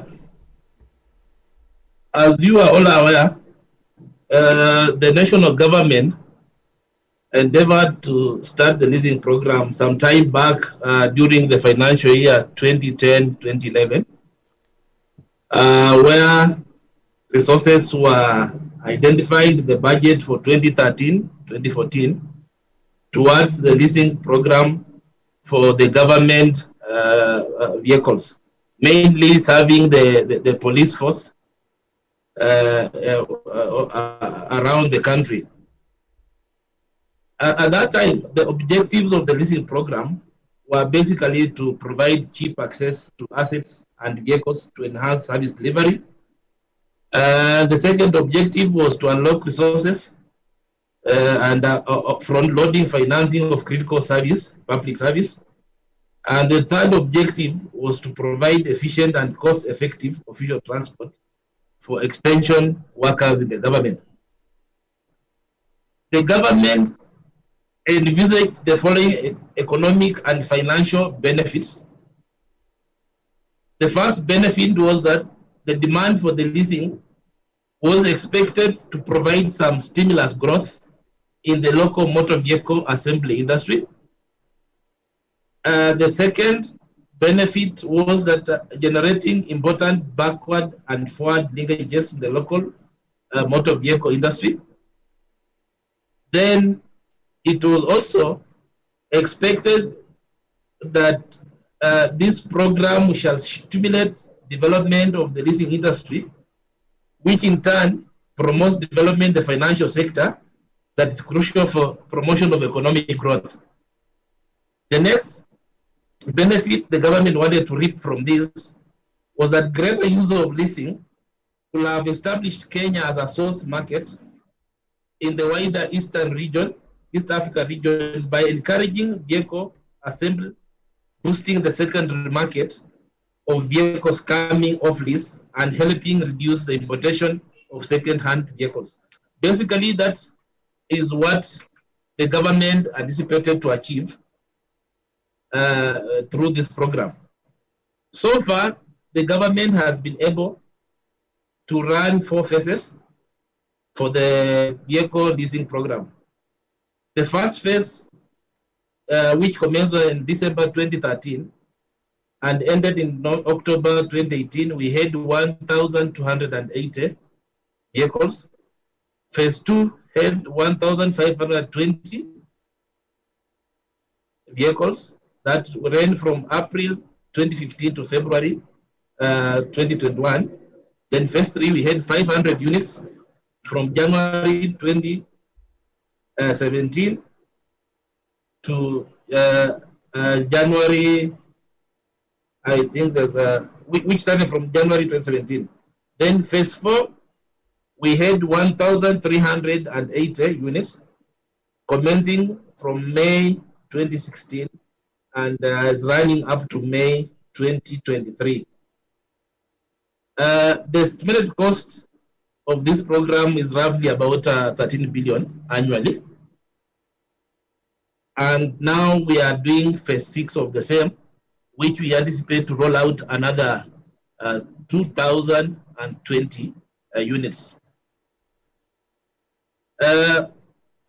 What is important in this program is that during the enactment of the Public Procurement and Disposal Act, there is now deliberate effort by the government to ensure that when we are dealing with such ventures, the government wants to anchor into the procurement process the aspect of the local content.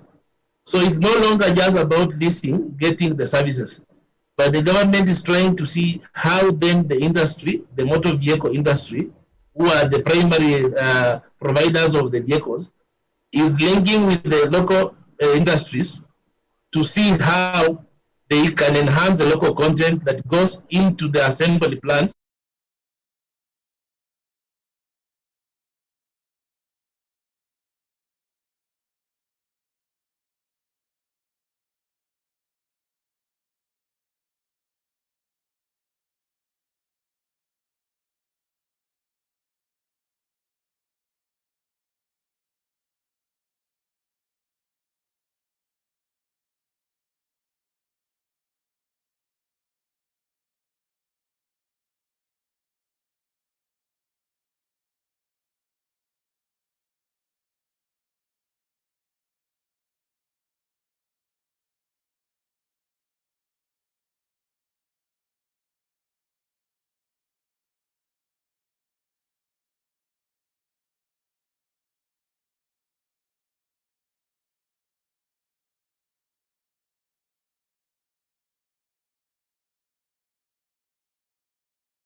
Policy, so that we are working on a uniform platform, so that we have a structured way on how the leasing program is going to be governed going forward. I think that's what I have to say at this particular time.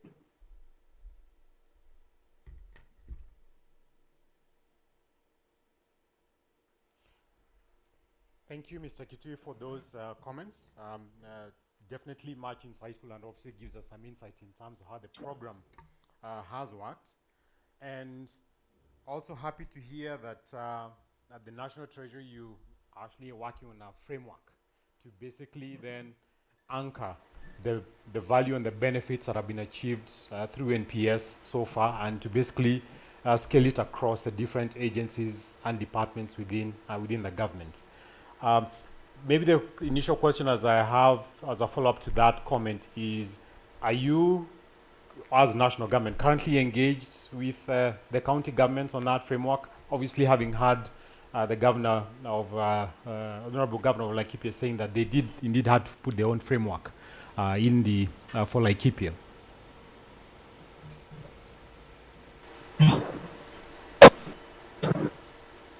Thank you. Did you hear thank you again. I think I'm having challenges with the communication. No, sorry. Can you hear me now? Mr. Kadeja, I think you could now respond to that because we are having this motor vehicle policy.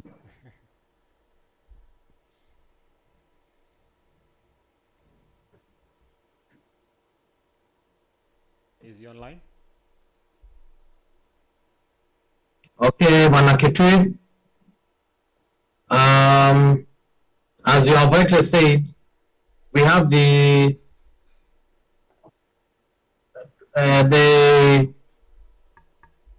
policy that is coming up, and we expect that it is going to level the field for national government and county governments in terms of leasing of equipment and vehicles.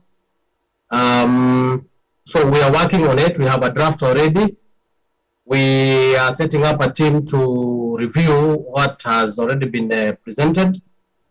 And now that we have these engagements coming up, I think we'll rope in the Motor Leasing Association to give in their input, and also the county governments, as well as the local industry, whom we have said they must be involved in terms of the emphasis on the local content. So good. So maybe this more for you, Mr. Kitui. I know you alluded to the fact in terms of when you started your presentation, what the initial objectives were for government. Would you say that those objectives have been more or less met? And then as a follow-up to this question, what are some of the benefits that probably would be then sold to other agencies within the national government or even the county governments for that matter?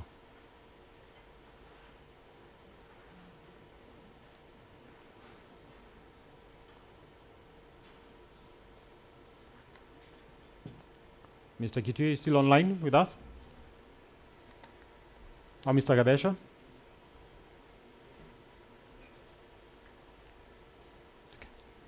It looks like they have dropped off on that, so connection not good. So I think we'll move on to, I'm still seeing the questions come in, so we'll have another Q&A session at the end. So for those online, please keep those questions coming. At this point in time, I would like to call to the stage one other presenter. And again, keeping in terms of what the theme is, in terms of what has been the journey of the lessees, in terms of what their challenges and what are the experiences that they've had. We've heard from the governor of Laikipia. We've heard from Treasury, from the National Police side. We now have a service provider who has been supporting the National Police program, specifically in terms of the tracking of those assets. The governor has, and the CSC has alluded to the fact that the risk perception of county governments, and those are the same risks that our perceptions that many of us in industry had for the initial National Police in terms of leasing for the vehicles. So let's hear it now from the service provider who's actually providing the tracking services for the National Police Service to share his experiences as well. So I'd like to introduce the stage Mr. Gilbert Owino Odadi of Gap Tech Solutions Limited. So karibu. Yes, you can.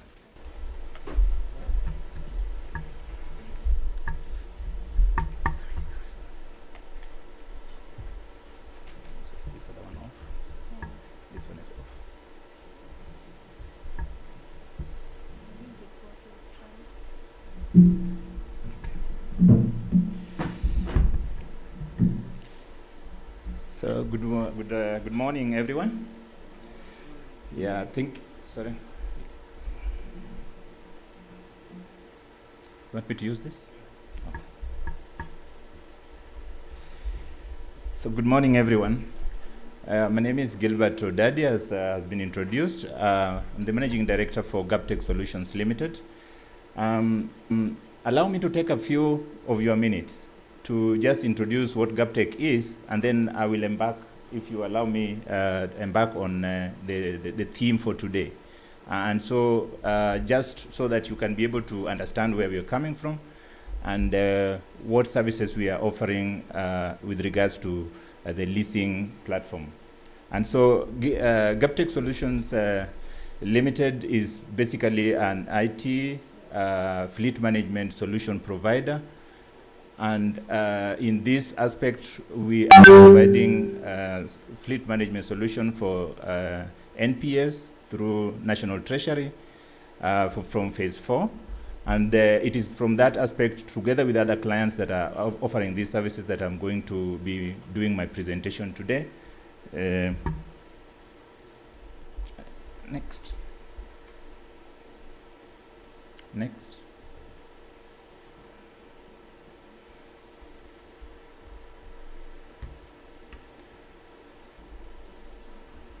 Okay, as they sort out, because we needed to go to the next slide.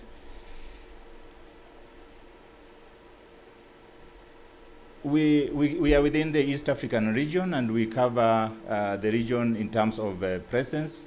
We have footings within the East African and Central region through our affiliate companies there, and that makes us even offer the services much better. Among our clientele, NPS National Treasury is one of the biggest. You'll find collectively within the East African region, maybe in the next slide now, in the next slide. Within the East African region, we have over 8,000 vehicles that we are covering and managing or in our database. Those vehicles, about 60% of them are on leasing. And so we have had a lot of experience on this collectively before even the National Police Service, and even with National Police Service, we had to do a lot of adjustments. Maybe in the next slide. We had to do a lot of adjustments just to make sure that we align to this particular platform. Now, when we came into this limelight of National Police Service, we got to understand what exactly, because they were already doing the leasing. Many other organizations were also doing leasing. And so there were definitely challenges, because leasing of the equipment is one thing, managing it's another. And in the interest of the lessee and the lessor, it is important that that particular equipment that has been leased is optimally used. And especially for the lessee, all the leases are pegged on time frame, and especially if it is vehicles, the mileage. So some of the challenges that we experienced, and also we were given by the clients that we have, we will be able to give data for our clients at these particular presentations because of the agreements we have with them. We cannot be able to divide their data, but we will be able to give incidences where the fleet management systems have already given them a lot of advantage in terms of the management. And so areas that were mainly of focus were the safety of the vehicles and the users. The leased vehicles, they come new vehicles, users are there. The vehicles are also new. There are people who are targeting these vehicles. So how safe are those vehicles? How safe are the equipment? And how safe are the people, the officers that are using the vehicles, the drivers that are using those particular vehicles? How safe are they with regards to many attacks that we know all over the country and the region? The usage of these vehicles was another challenge. How are these vehicles, how do you ensure that these vehicles, as the lessee, that these vehicles are used for exactly what they were purposed for? That was a big challenge because there were issues to do with misuse of these vehicles. How do you ensure you are not in that particular vehicle all the time? How do you ensure that whoever has been assigned that particular vehicle is making use of it optimally? Is he using it for carrying charcoal somewhere? Is he using it for doing other things that are not for the purpose which it was intended to? And these are some of the things that were driving away people from leasing, because you remember they have been provided by fuel, you've been provided by a new vehicle, tires are new, so you can go anywhere. But then as a lessee, the investor in this particular case, how do you ensure that that vehicle is used optimally? Number 3 was about how do you, for those vehicles, depending on the lease arrangement, how do you ensure that the repair and maintenance is within what you expected? And this, basically, it is said that any vehicle is as good as, the lifespan of any vehicle is as good as the user or the driver behind that wheel. So how do you ensure that this vehicle is used well or driven well? Accidents, how do you reduce on the accidents? That again goes back to the safety of the users. How do you preempt that this is a near accident, and therefore you are not only talking about addressing when accidents have happened. How can you be able to preempt this and avert them?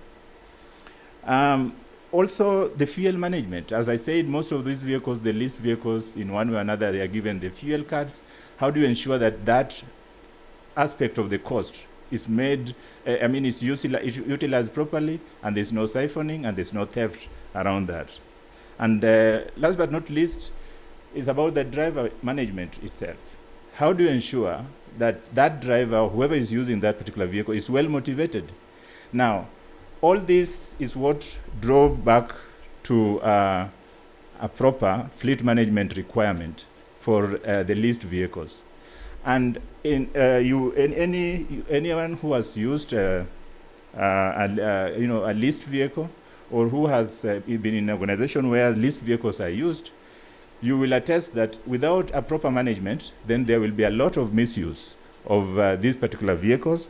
And then at the end of the day, it will look like leasing is more expensive than maybe other options.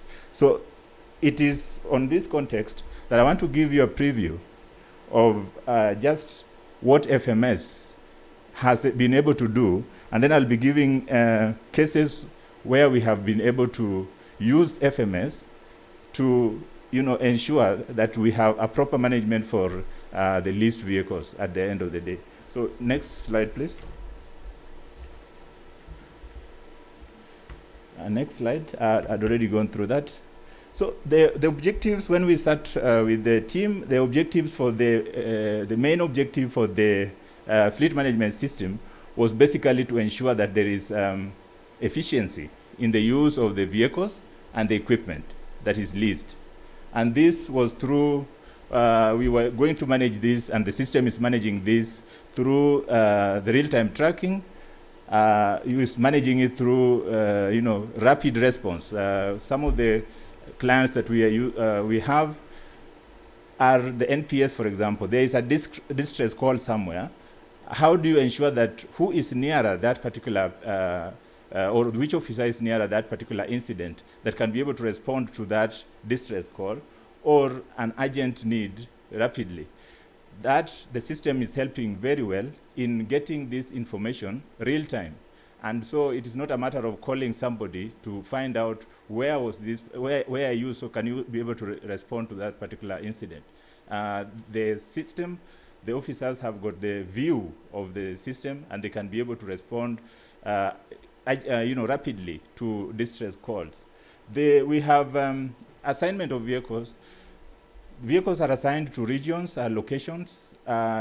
You manage how many vehicles are in a region, and once they are assigned to that region through geofencing technology, we are able to, the officers are able to therefore get information when a vehicle is leaving that region or that station, and when the vehicle is getting out of that region or into that particular region.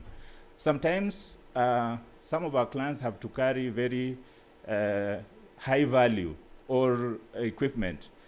Now, where you don't even want a vehicle to detour, because if it detours, maybe there is a reason for which might be of grave consequences.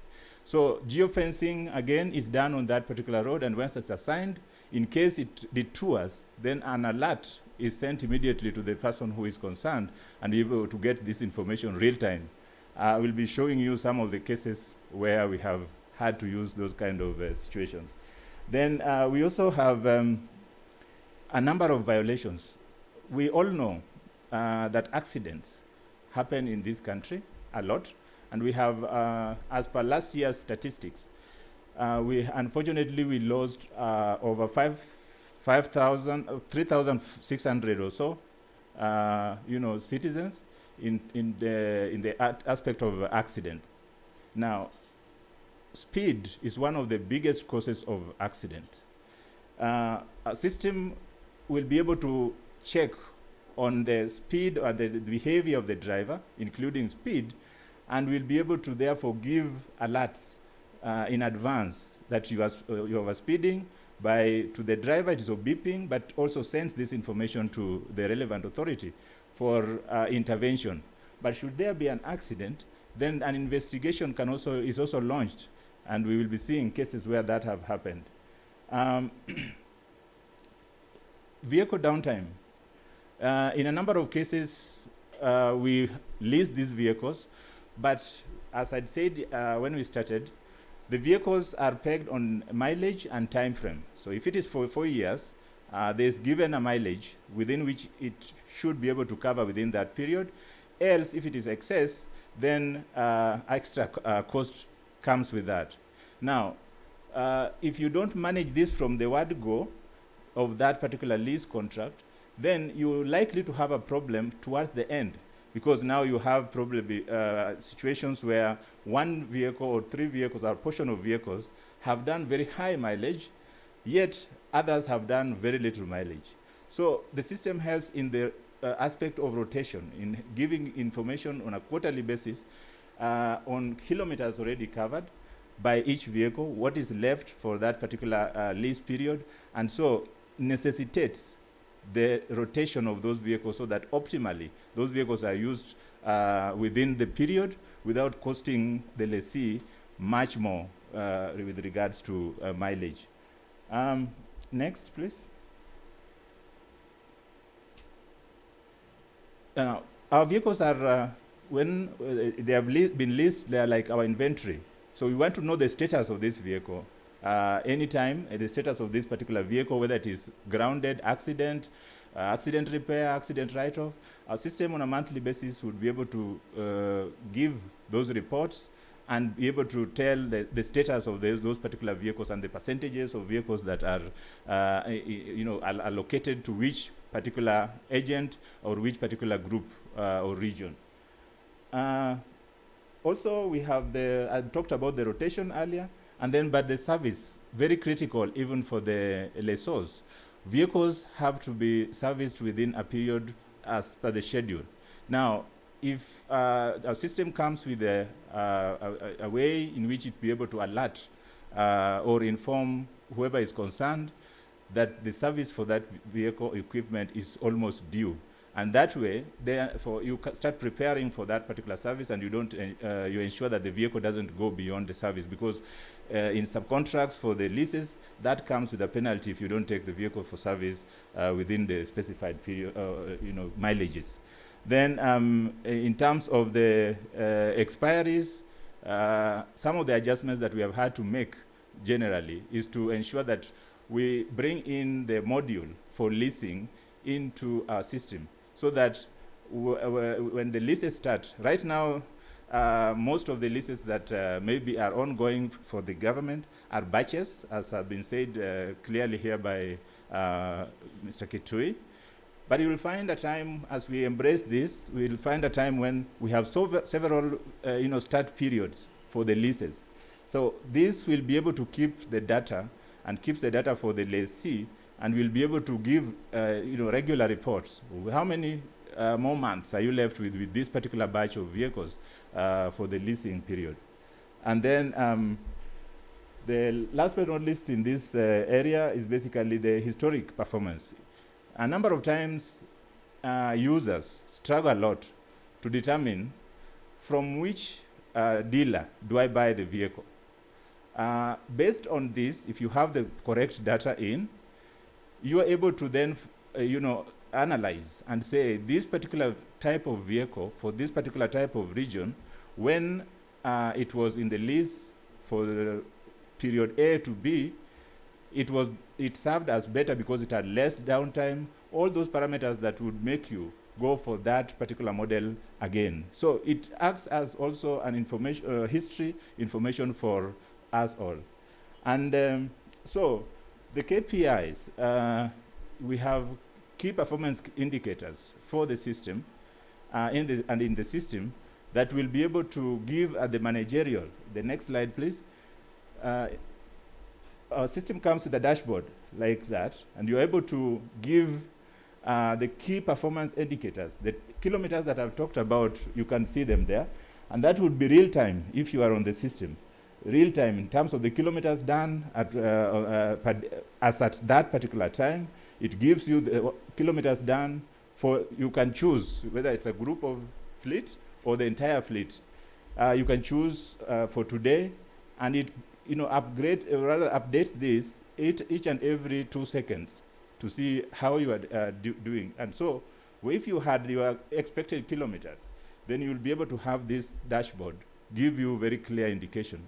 It also gives you, indications on the violations, including the overspeed. How many vehicles in your fleet are overspeeding at that particular time?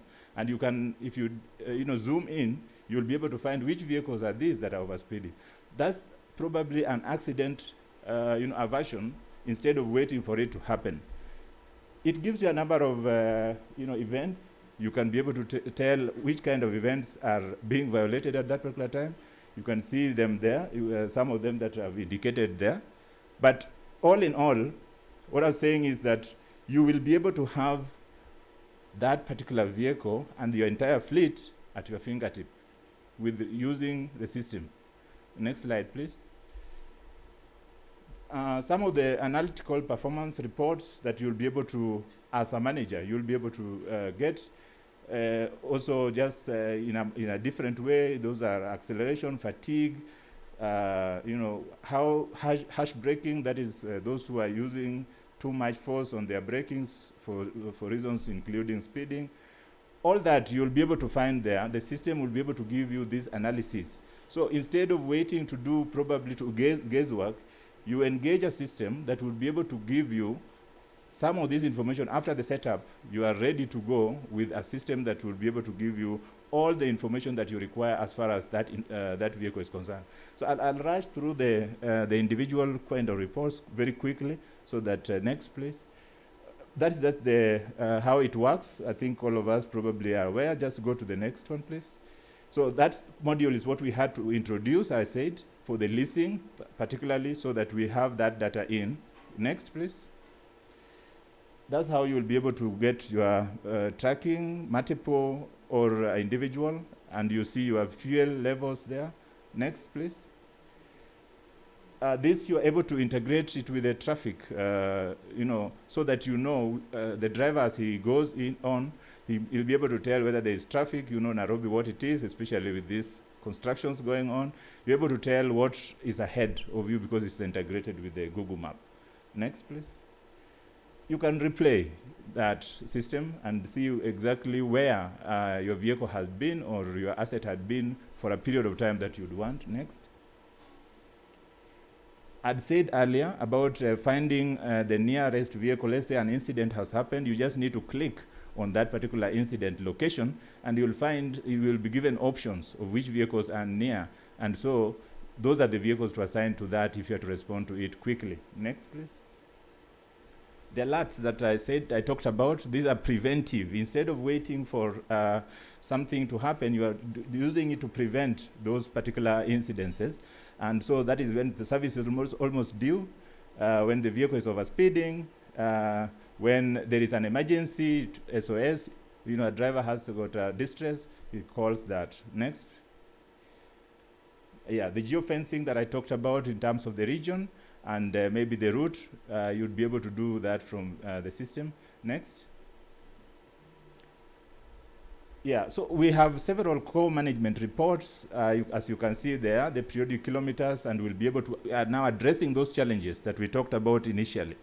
Those challenges are addressed by these particular reports. Once you've set up the system, the violation reports, the expiries reports, the inventory status, all that will be provided for by the system. And these have been the solution to many organizations, including our biggest client right now, which is NPS in the list. Next.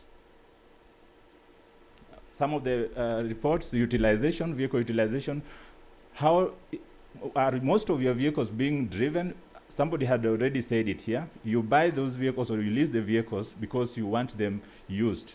Now, if you find a vehicle that is probably not utilized for a longer period of time, and we give these reports on a weekly basis to NPS to just determine which vehicles are these that were not used in the last 1 week. Now, if you find that a vehicle consistently not being used in every week, then there must be a problem. You probably want to intervene. What is the reason? And this is you don't do by asking the user. You do it basically from the system, because there's no way that vehicle would be used if it is not moving. Next. In case of an accident, if it happens, now you go to the accident report itself, and you'll be able to get a very clear report. This report helps in investigations because the user or the driver will tell you something, some story, but then the system will tell you the actual of what was happening. The last 5 minutes behavior of that driver before that accident did happen. And on the other side, I've just given an example of the normal curve for fuel usage and the abnormal one, which is down there, which is about the fuel loss. And all of us understand that fuel is a key component and major component for any fleet management. Next. That's the module for the repair and maintenance. You'll be able to key in all the data there and get reports. Next, please. Regarding that, you can get service history for all those vehicles that you have done and what was replaced at any given time. Next. So, I go back to the proper theme for this is basically as far as the fleet management or these particular service providers were concerned, the impact for leasing has had us to change the way we used to operate before. In terms of the security of the system and the capacity. We had to do a lot of investment in this so that we can be able to serve our clients better and the public in general.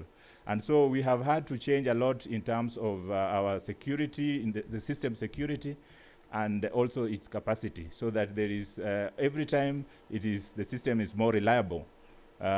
We also have had to bring in more staff, and Kitui rightfully put it, that the leasing, it might not just be on the vehicle dealers alone, but even at the service providers level, we have created jobs. Like just GapTech alone, we had, when we got into this particular contract, we had to bring in about 17 more staff to just make sure that the service is well provided across the country. We have done a lot of specialized training for our staff. Some of them have had to be that transfer of knowledge. For us, we already started it some time back. We are only emphasizing on it more because we have had to bring in, send some of our staff to Israel. That is where the technology is was originally developed. So we are slowly transferring, and we have agreement with the provider or the manufacturer, that is, to transfer that knowledge local to local. And a lot of it has happened, and we are still looking to more. We have also had to do a lot of capacity building or training for the officers and those who are in charge of this particular system. This was basically to ensure that they own this particular system, and it is not an outsider coming to run the system. A lot of trainings have happened, and they continue to happen for this particular, for the fleet management system. And today, I'm happy to report that the number of officers we, for example, have trained just from NPS alone is over 1,000 officers across the country. And that tells you that they are currently using this system very effectively in terms of managing the leased vehicles, because that was the area they identified as having the problem. Now, as I finalize, we also, part of the localization, we are also setting up an assembly plant for us here in the country for these devices instead of bringing them fully made. So, with those few or many remarks, I thank you very much, Leasing Association of Kenya, for the good work you are doing. And we continue to work together to ensure that there is, additional value in the leasing industry. Thank you.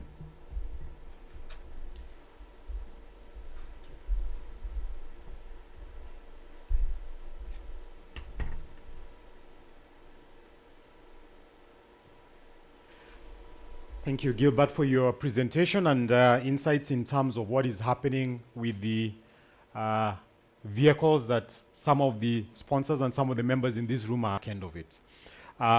Before I take any questions for Gilbert, we had some technical hitch with the Treasury team.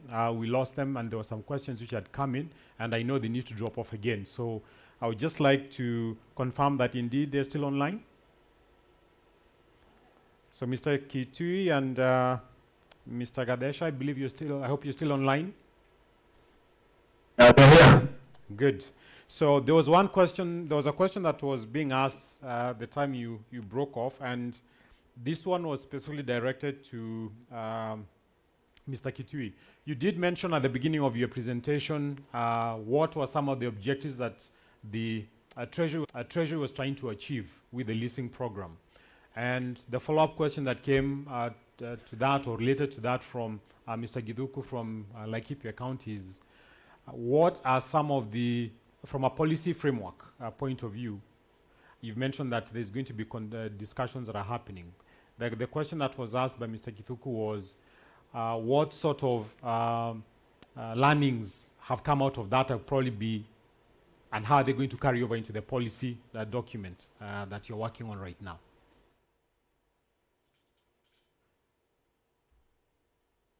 Mr. Kitui? Thank you, Chair.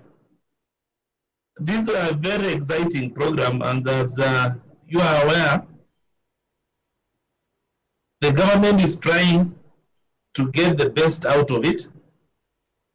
The experience we've had so far is quite encouraging, especially in terms of delivery of the services. The main users of this program on the pilot basis are the National Police Service, who are the majority of the vehicles. And the response and the feedback we get is that it has really worked well with them.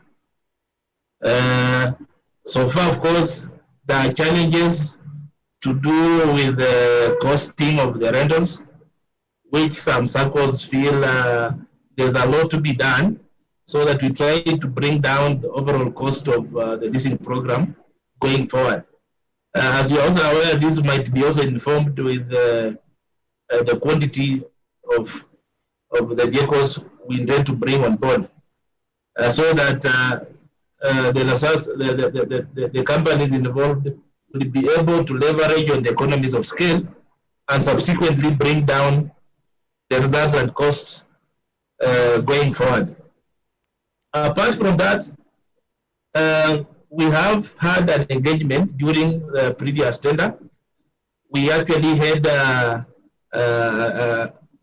Zoom meeting, the virtual meeting with the other stakeholders in the motor vehicle industries, where they raised their concerns, including the Association of Kenya Manufacturers. They were brought on board, where we are trying to find where areas of engagement between the industry and the other players who feed into the industry.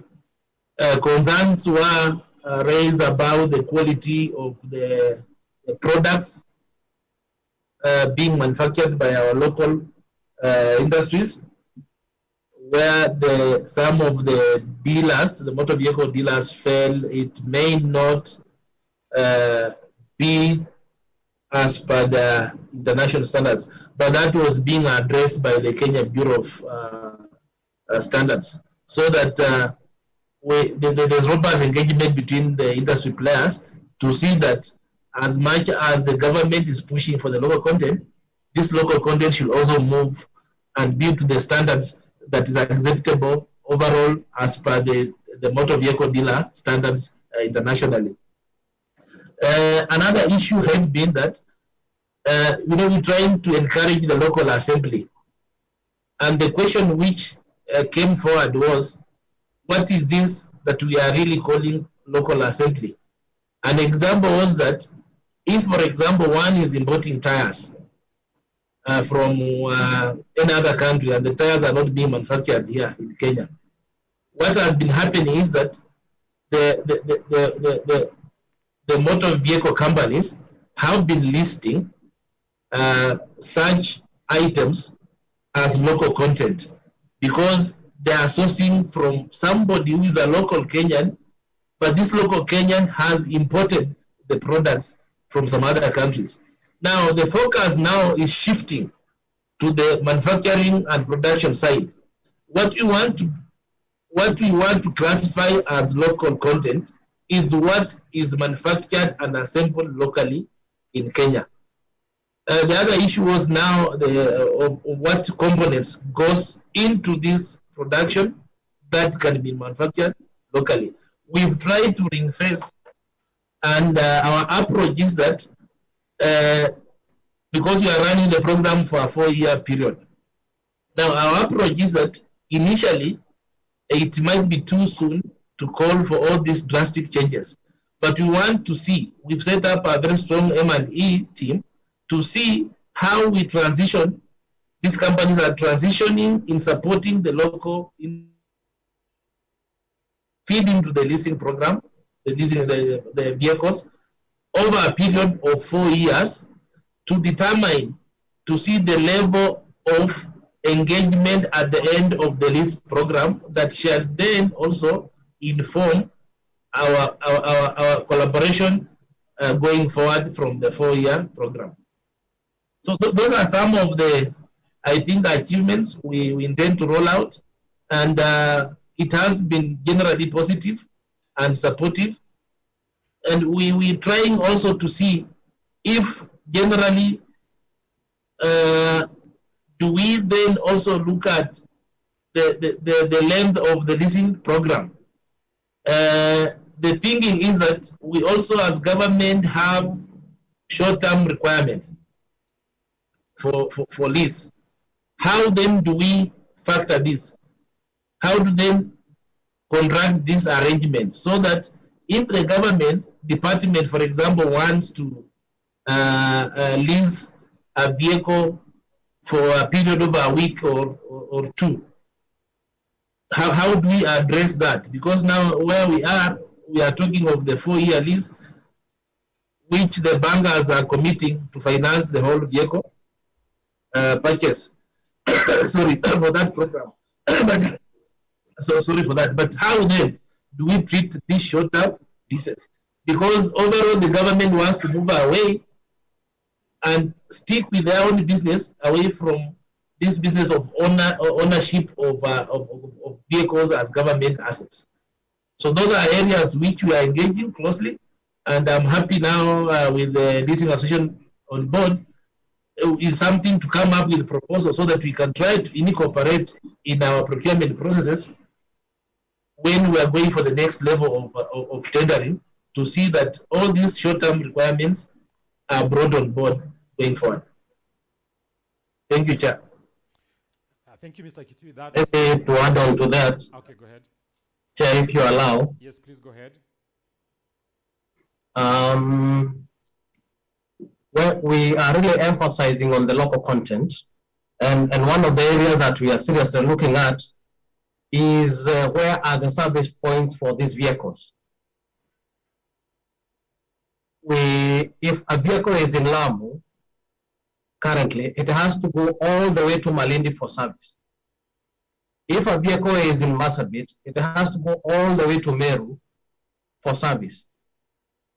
That's a lot of cost and a lot of time wasted for at the expense of service delivery. So when we are saying we want local content, we want the auto dealers to contract, to subcontract garages, say in Marsabit or Moyale or in Lamu or in further areas like Lodwar, so that those garages can do the service at that point, so that now we don't have vehicles covering a lot of distance and also spending a lot of fuel and time going for that service. So we are emphasizing on that, and we have told the auto dealers to demonstrate to us practically how that is going to be done. That will also assist us to empower the local garages at that level, so their capacities also come up. The other experience we had, including leasing of vehicles, we also contract petroleum dealers to supply us with fuel for those vehicles. Now, you would find a vehicle in Lamu had to come all the way to Malindi to take fuel. It will spend fuel going to Malindi and to take fuel going back to Lamu. The same case would happen to vehicles in Marsabit coming all the way to Isiolo.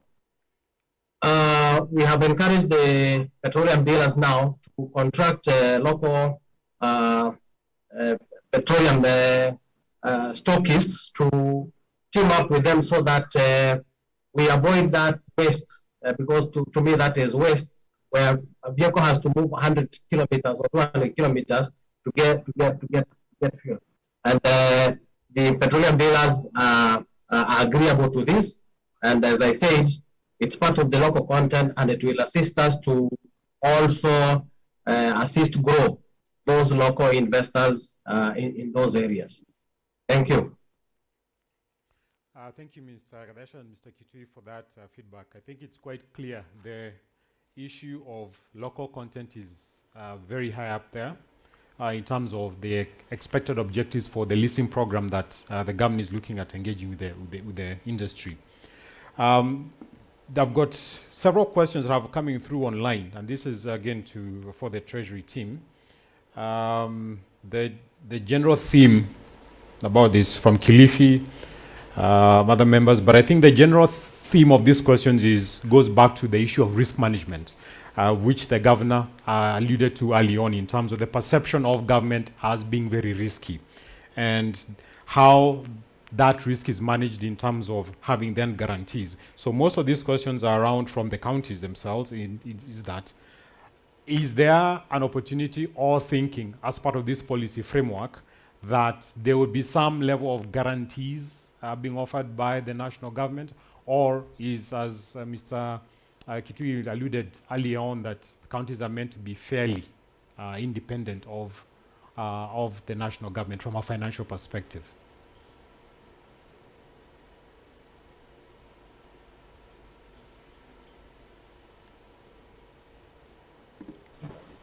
Mr. I think, yes, go ahead. If I may respond to that, as Mr. Gadeja rightly put it, the counties have some level of autonomy on how they spend their share of allocation of the revenue.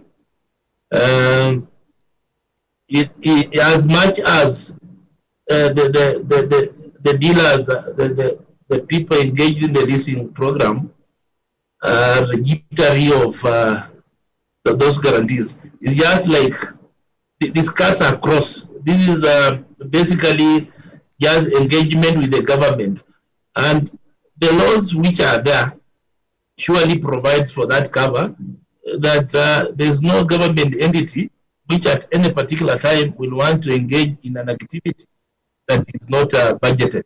In fact, it's illegal.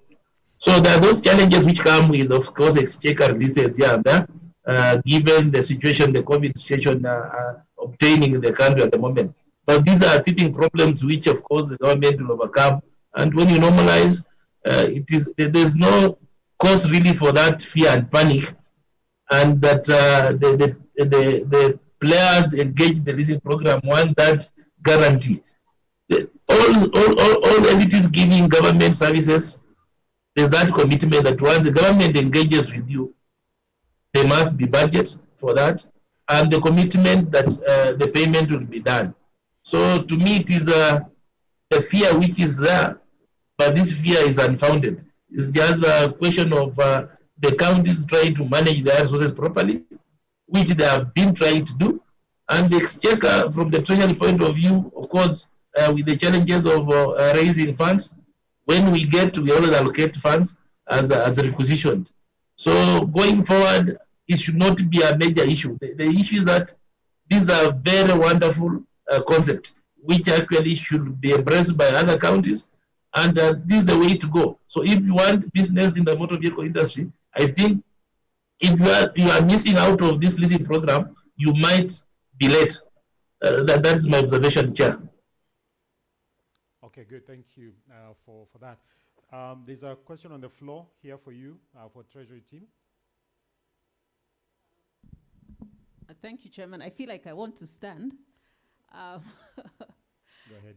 Well, it's not often that we have the National Treasury, the Fleet Manager, and the county government represented in the same room.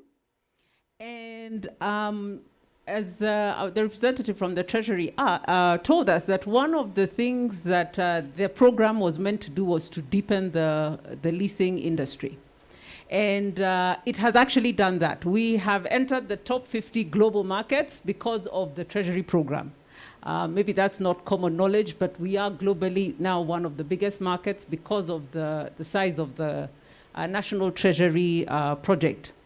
Now, my request is, and I know Gilbert is not able to share information with us without the consent of his client, and we are not asking for very sensitive information, but we would like to be able to pull information from the county, the Treasury, and the fleet manager, because I know Kilifi has also asked a question and a few other counties online, to help us as the Leasing Association to support the program both at national level and at county level. So I'm making that request in public because I am the director in charge of special projects. So I see this as a special project for us moving forward. And before the Treasury signs off, I really wanted that consent, and then I could push Gilbert, and we could also work with Giduku and the National Treasury to get something going.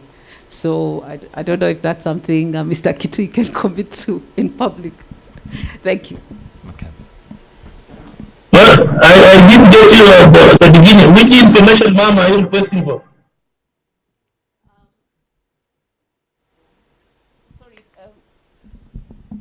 Chair, do you hear me? Oh, yes. Sorry, sir. I was the information we really wanted is Gilbert has quite a bit of information on the fleet management system that would be able to help us, in particular, with risk management, and also some of the, I would say, less security-related performance parameters of the fleet that will help us sensitize the market about the benefits of leasing. And also in terms of the asset management and asset usage. You know, people, especially the risk management teams, have been averse to public sector leasing because they think that the assets will be mismanaged. And you're sitting on quite a bit of data on Gilbert's system that would reassure the people who disburse these funds that, you know, everything is under control and things are being used well. So we really would like your consent, and I'm also indirectly asking Giduku for the same with his construction equipment, to be able to work with your service providers to get this information and a pack going, so we can train different stakeholders. And probably we wouldn't go into too much detail, but I hope you would be open to sharing that information, or at least us working together to help grow the industry more. Yeah, from where I sit, I don't see a major concern there, so long as the information is not bordering on the security aspect of the program. Any other information, and as you recall, I said even when we are running this program, we actually had a consultative meeting, in a pre-bid conference when the tender was running, where we brought on board all stakeholders in the industry. So I don't think from a Treasury's perspective, we are ready to share any information that can improve the workings of the program, unless the information which cannot be shared is bordering on security issues. Yeah. No, thank you for that, and your indulgence on that is highly appreciated. Obviously, from what you've said and from the questions that are coming, a lot has been done and continues to be done. I think now that we've had this session, it's a matter of then finding out how do we consolidate the work that has been done so far, pick up the specific things that need to be addressed to have that. So the pre-bid conference that you've talked about that has happened in the past for a specific tender, perhaps it's maybe just taking that and scaling it a bit further, particularly for the our county governments, because they may not have been involved in that, and a lot of information has been shared and can be shared to de-risk the leasing programs and the leasing initiatives here in the country. So, do you have any? Yes, we have another question as well.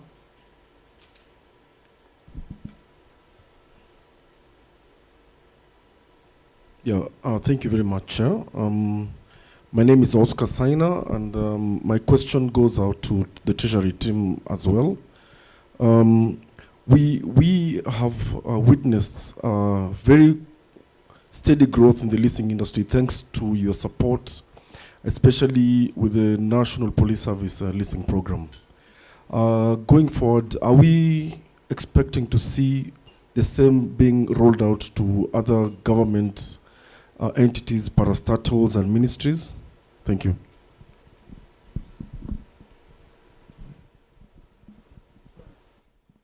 I can take that one.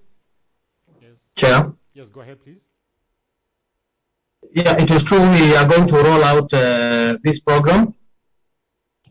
There is a circular already which has been issued by the head of public service, instructing the entire government to adopt leasing, and the Treasury has been appointed as the leasing agent for the entire government.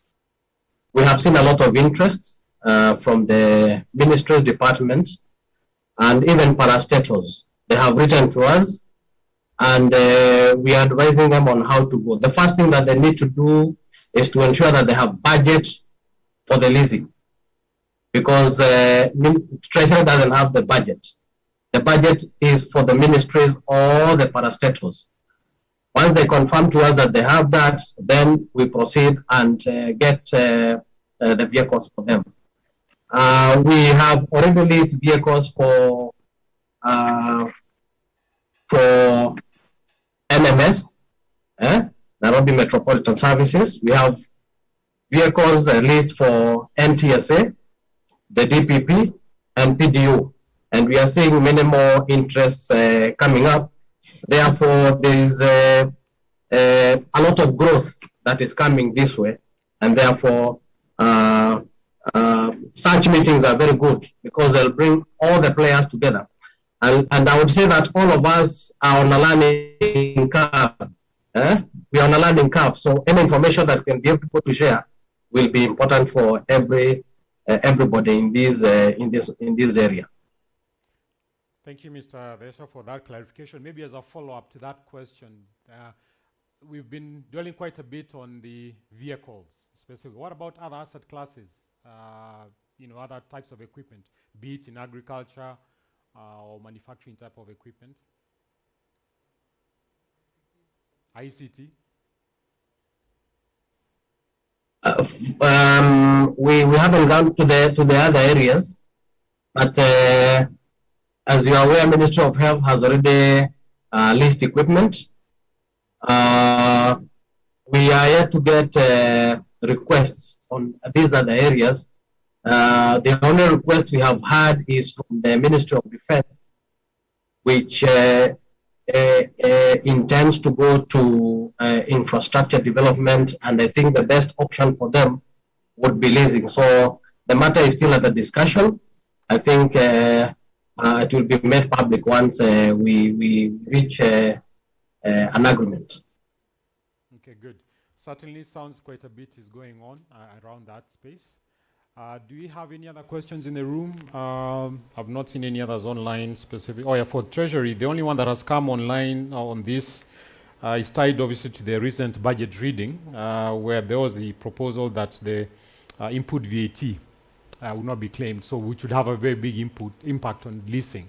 I don't know whether, as you're having these conversations, how does that fit in, particularly with the policy that you alluded to earlier?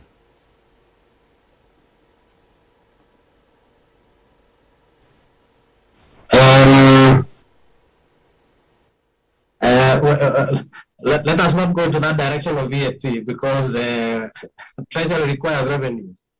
And Mr. Kitui said we are spending about 13 billion per annum on this program. It's only fair that government gets something small back. So that one I can't give any guarantees. Okay, well, certainly an area for conversation on, and I think there is more that you may have to have around that just to see from a quid pro quo point of view how that will come out as well. We have a question? Oh, sorry. Okay. Do you have any other question for the Treasury team before we switch gears? Okay, I think so. So we had the thank you, Mr. Gadesha and Mr. Kitui Mumbai, for your insights, for your participation, and for your guidance around the thinking and Treasury. Certainly brought a lot of light, and we're looking forward to that continued engagement as the Leasing Association, as has been suggested. We'll certainly pick it up after this session on it. So we had a presentation by Gilbert talking about the fleet management and how the vehicles are being managed from the NPS side. So do you have any questions in the room for Gilbert? Yes, we have one here. I'll keep asking. Gilbert, I wanted to find out, because you have both leasing and non-leasing clients, without being very specific. When you look at the driver behavior and the usage of assets, who do you find is a more disciplined user of these assets that are on the road? Is it the leased or the non-leased? Go ahead. Yes.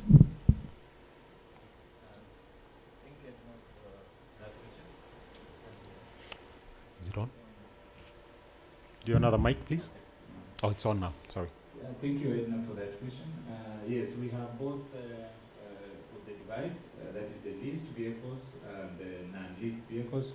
So for the clients that are, because originally we started and we measured on the non-leased vehicles, and later on we came to the leased vehicles.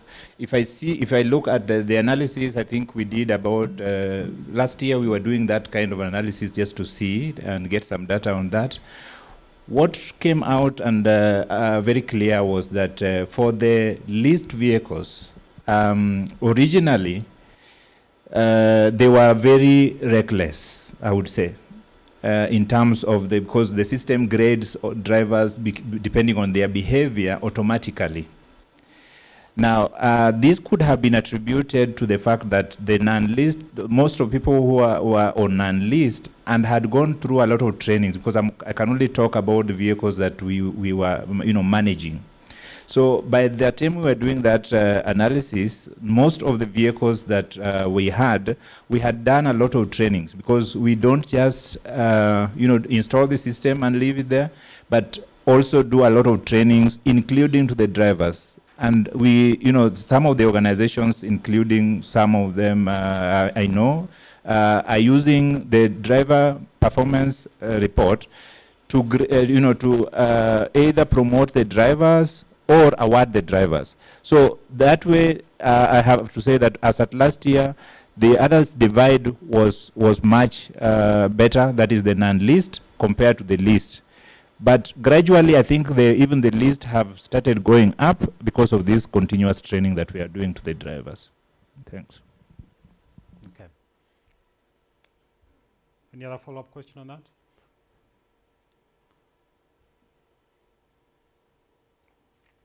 Okay. Perhaps maybe now we can jump over to the rest of the panel members, Johan and Robert. From the presentations that have been had, that have been provided by the county governments, the national government on this side, and also from Gilbert's point of view, the issue for risk management is a very hot topic.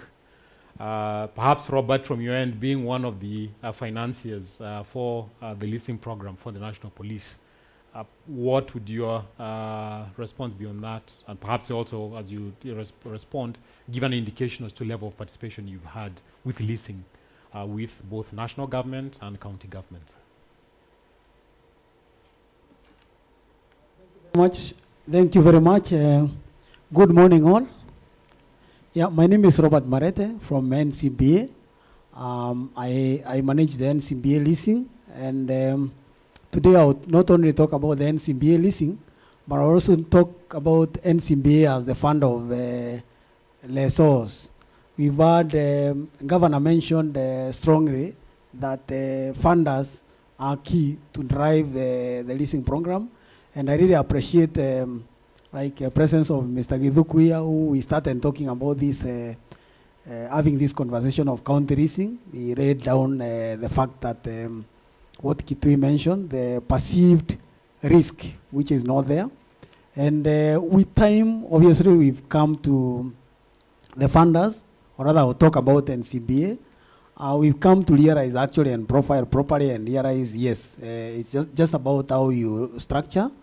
And like all other clients that we've leased to, what matters most is the source of the cash flow.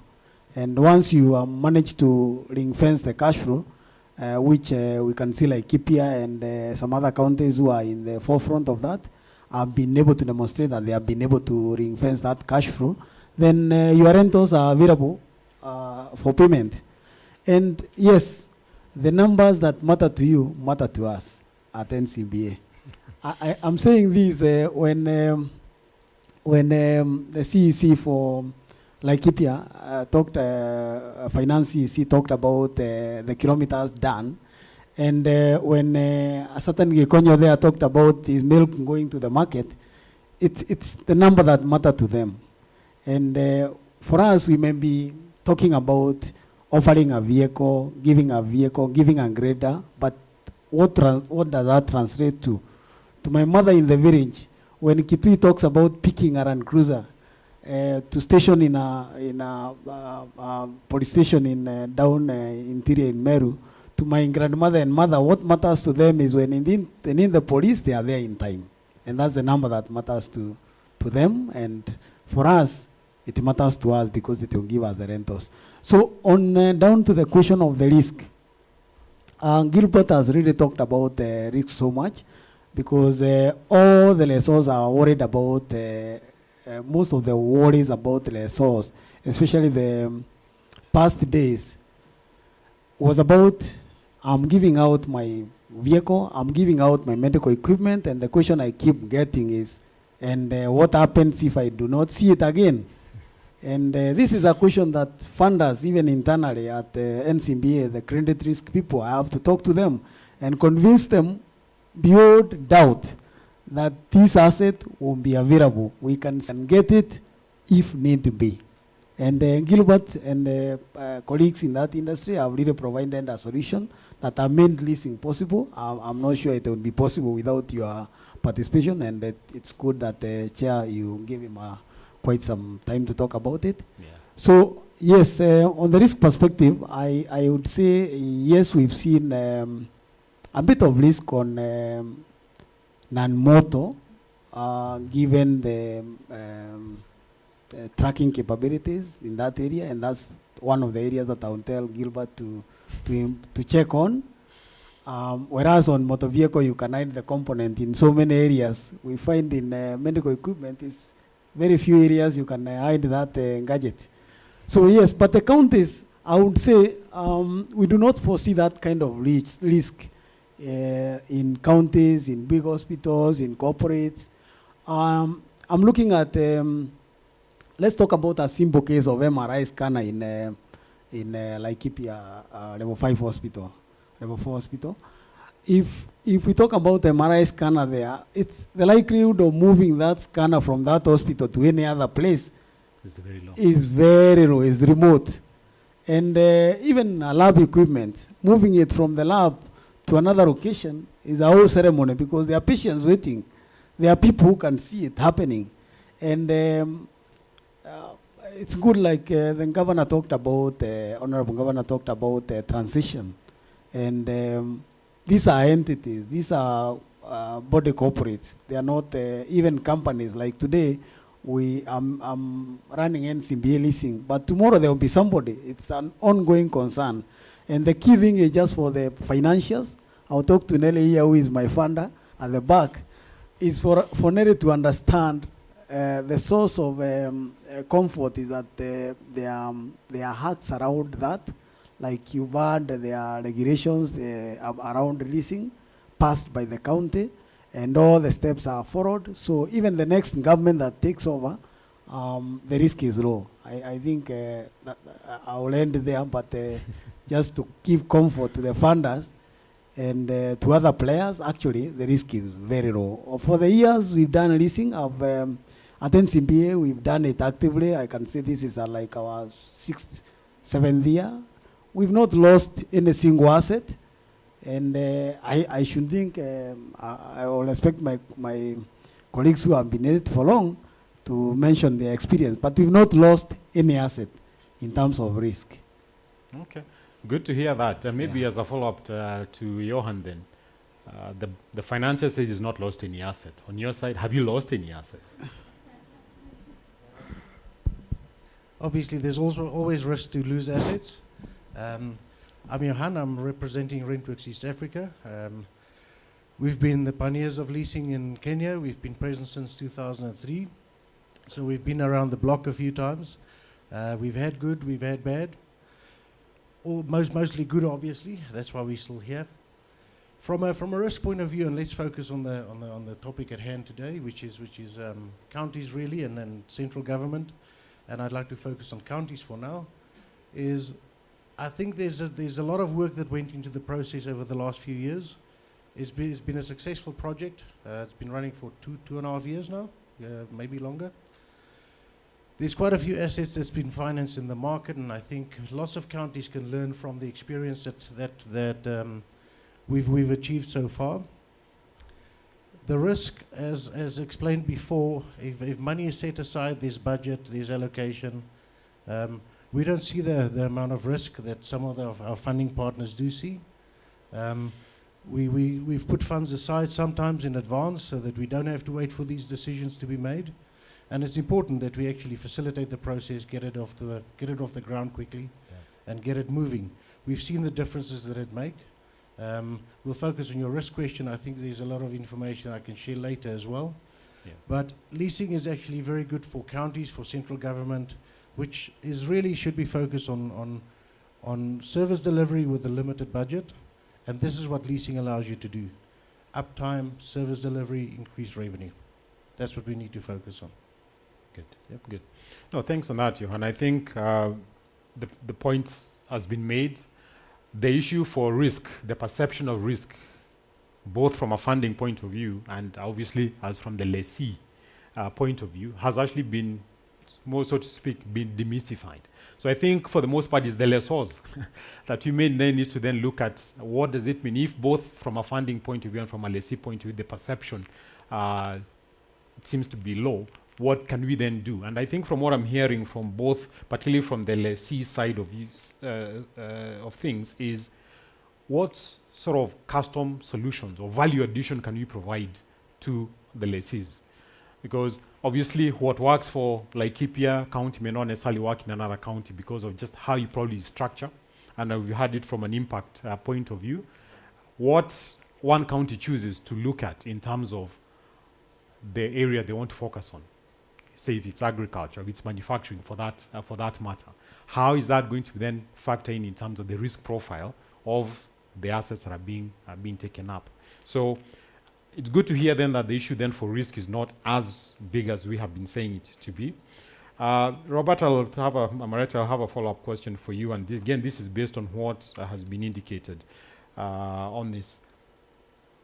We're hailing from the National Treasury. There's a very huge focus on local content, local capacity building, basically create local capacity to be able to support these assets.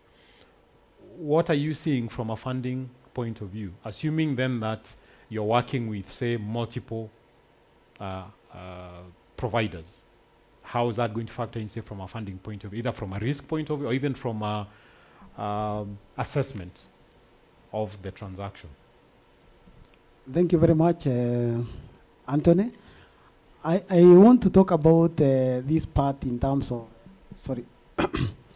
what this, what I would call the local content, what I have seen coming up.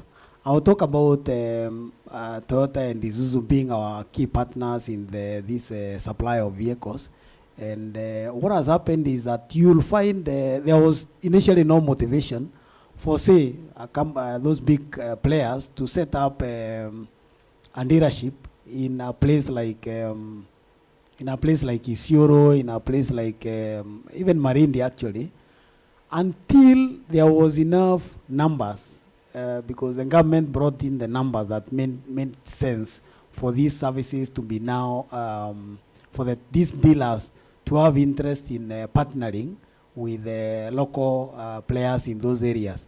And what has this done? This has developed these players from Anjuakari under the 3 garages to more professional garages, because these companies are regulated, and they will obviously they have a duty to regulate the dealers who are offering these services. And the capacity building comes with good things. One, they are skill transfer from Nairobi down to the county. So you'll find a very competent technician working in a place like Malindi. Just like this is the same person who migrated to Nairobi and caused traffic going to work at Toyota Kenya head office. So I think that has really developed skills there, and we do not now the upside of that. Now, as the lessor who is doing assets for other companies, if I am leasing companies to a corporate in Nairobi that moves as a staff, one staff who moves around Marindi area, then I'm sure that this vehicle will be serviced well in Marindi. And they are happy because the cost, like Kadesha mentioned, it doesn't make sense to travel 100 kilometers to go and service a vehicle. Corporate would have seen it from far. And fuel the vehicle, to go 100 kilometers to be serviced. So it doesn't make sense. But now, for these corporates that are leasing, they find more efficiency in that. And the other part I would say is there is also the parts flow down there. And now, as a funder on the bank side, this I was talking about on the leasing side, but on the bank side, there is a strong ecosystem. There is growth in those SMEs. As they grow, obviously, they need the bankers. And looking at NCBA, we have presence there. And we will now partner. We'll basically get opportunities to fund these people. And if we have sight of the source of their business, that makes it even better. Our appetite is better. And more to that, I'm talking about, if you look at the county, the team in Laikipia talked about the motivation for staff. So we look at when you're leasing vehicles there, you need the team. The guys you saw there, they are happy. They are happy working on the equipment. But they obviously need somebody also to support them and motivate them. And that's where now the funders, the banks come in. NCBA, we are offering staff scheme to counties.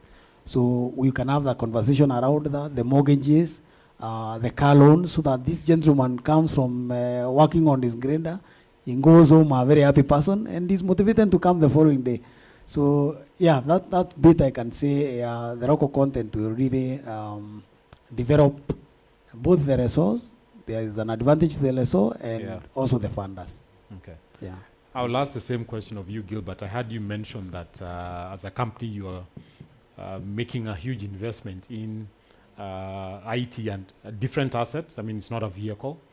Perhaps you can talk about what are the sort of investments that you're looking at making, particularly now that you have an audience of the county governments looking to see, okay, fine, if I'm going to put a leasing program and I want to take advantage of the lease, of the fleet management, how do I benefit as a county? Not just someone sitting in Nairobi and all the resources are going towards Nairobi. Sure.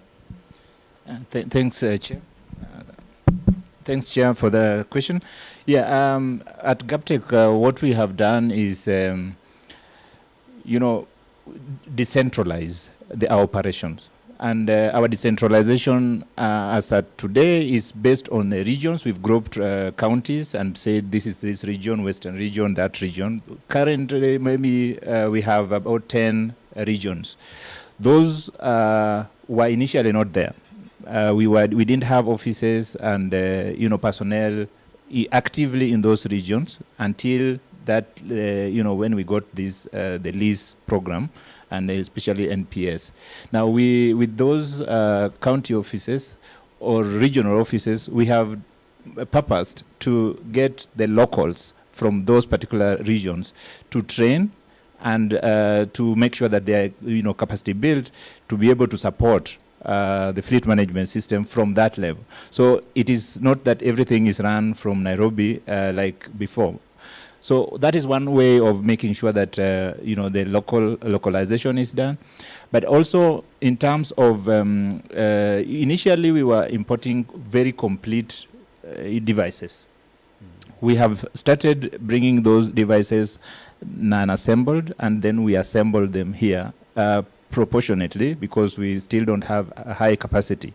But our plan is basically to have all the assemblies and later on the reprogramming of those chips and all that. We were very delighted when we saw the opening of inauguration of the system, the IT system that was done in Nyeri, that was opened in Nyeri by His Excellency the President, which was manufacturing the chips, because those will be now our part of our, what we'll be calling our raw materials, and it would be so nice to have them locally. Okay. So that is the direction we are going to, and we hope that in the near future, then we will be able to have our plant operational full-time in terms of the local manufacturing here. Okay. Yeah. Good to hear about that. Yeah. Maybe you can allow me to just say something. Sure. I was just wondering, with regards to the lessor and lessee, how about from where I sit and the question that Edna asked, when we interrogated some of those users or the drivers for the leased vehicles, what we could see, their reason for not caring as much as the purchased vehicles was there was no attachment to these vehicles. It was as if these vehicles at the end of the day are not even for their employer. So it was as if the vehicles would finally go back to the owners, and so the way they are used is not really a matter of they are much concern compared to the others. So my question, or my maybe a throw in the works, is how does the lessee, or how can the lessee get benefits from the lessor in terms of maybe discount for an asset that is well used for a period of time?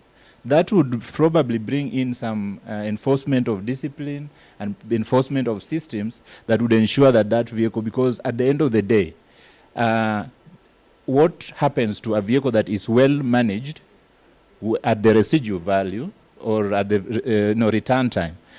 Is it the same as that vehicle that was recklessly driven? So that those two, if they could be married and brought together in terms of, if you brought, and maybe in a clause, if you brought a vehicle in this particular capacity and this state, then this is a discount. So the lessee would be seeing it as, a motivation. Yeah, that would be my comment in regards to that conversation. Thanks. Good. That's a good point. And I'll probably ask a follow-up question to Mr. Githuku around that. I saw from the county, Laikipia side, the county brigades, as that's what you're calling them. How are you managing the issue of motivation or misuse, perhaps, of the assets, and to sort of have everybody pulling in the same direction? Okay, thanks a lot, moderator, and the rest. So I'll probably start with that, and then I'll make two comments with regards to what Johan and Mr. Marata said. I think from staff motivation, first, I think you see at the head, we merged, you see we had a number of vehicles, a number of graders, so on the grader side. So what we did was to merge all assets. So then you're not in two parallel systems. I think when you made the decision to lease, the other decision was that even the existing vehicles must be maintained the same manner. So like for instance, we took, and by lucky, I think like for instance, we had Komatsu graders. So we put them on the same maintenance program like the leased vehicles. So and that has made it easy for all of us to ensure that the uptime is the same time.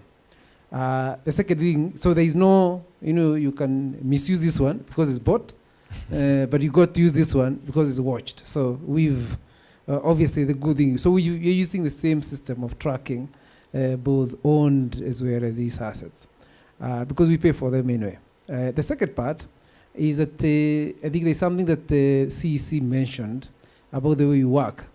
Ordinarily is that like for instance, we issue designs and BQs, the bill of quantities, to contractors. When you hire a contractor, you include the machine time as well as labor.